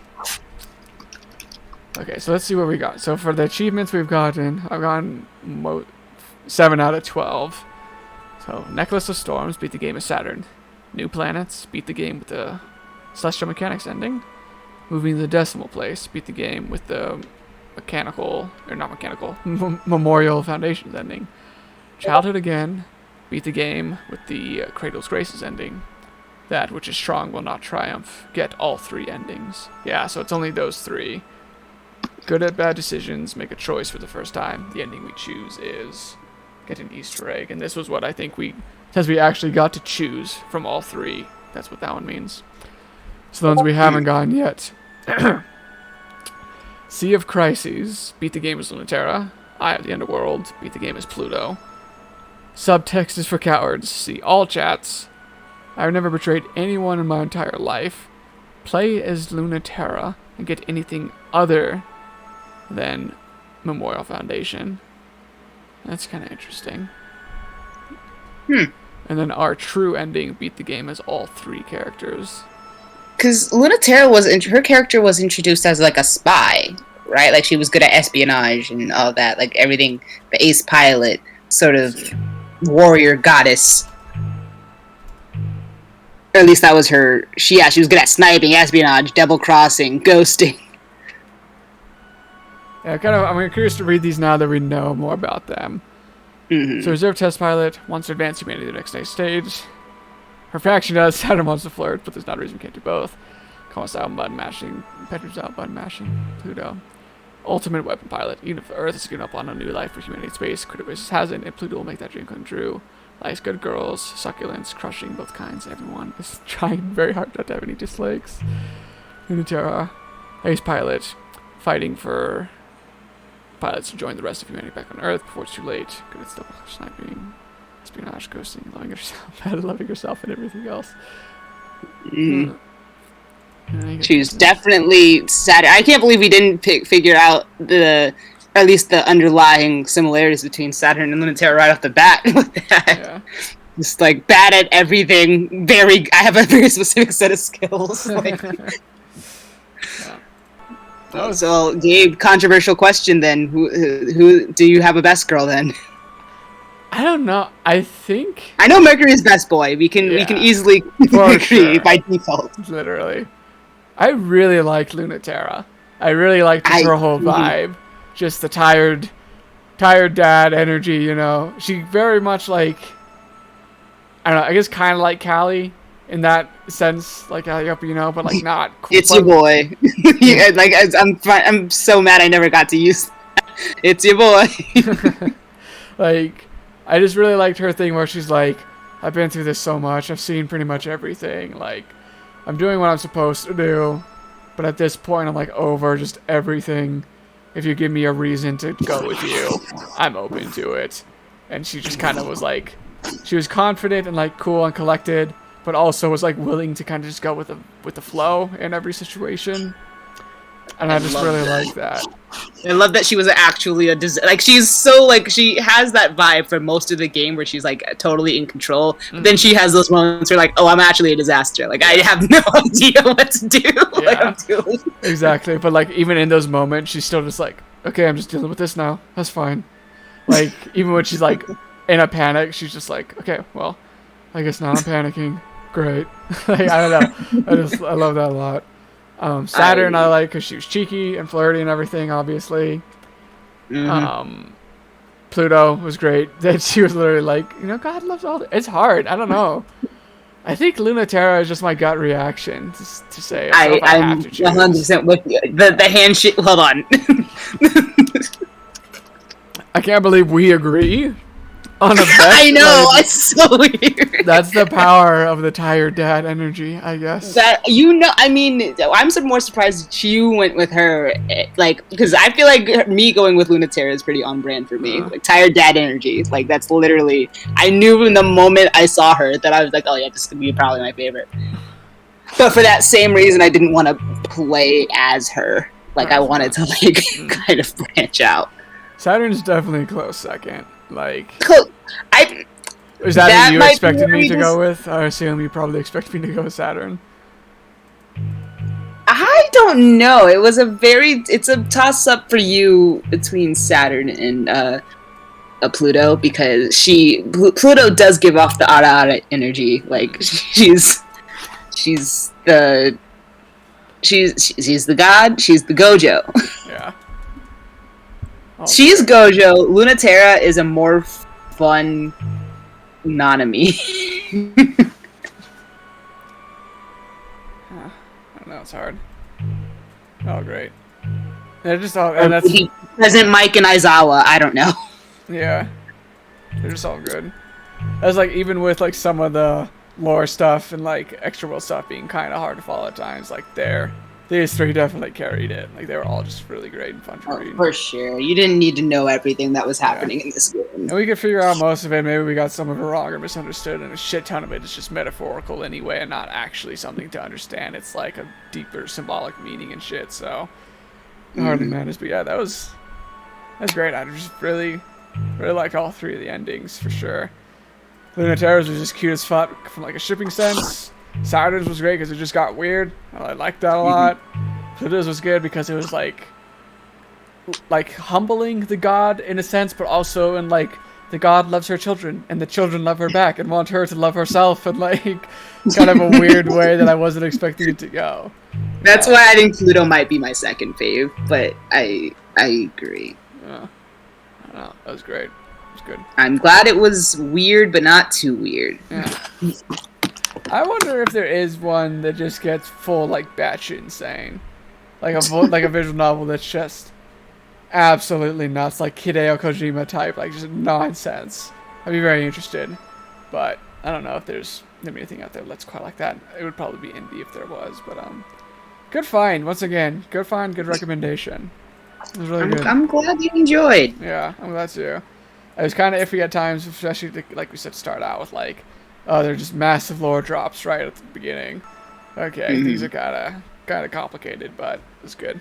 I just really like the endings for all of them. Same here, and I didn't expect to like the abstract art that they went with so much, like in Yeah. between. Like, I mean, their character models, their character avatar people Yeah, the were sprites. great. Mhm. Yeah, the sprites were great. I didn't expect to like the how, I guess, low energy some of Yeah, the everything. transitional I scenes really look. like that towards the end. I really liked that it was just like complete black or just like the stars and shit, especially when things were like getting weird. Like when it was she shot like the memory well and it was just the princess, I guess, like the complete Yeah. black backdrop. I thought like that shit worked really well for selling like the vibe and everything. I kind of wish we got Definitely, more I from the do. soundtrack, but the simple nature of it and like its ambience and stuff and like kind of just atmospheric really sold it as well.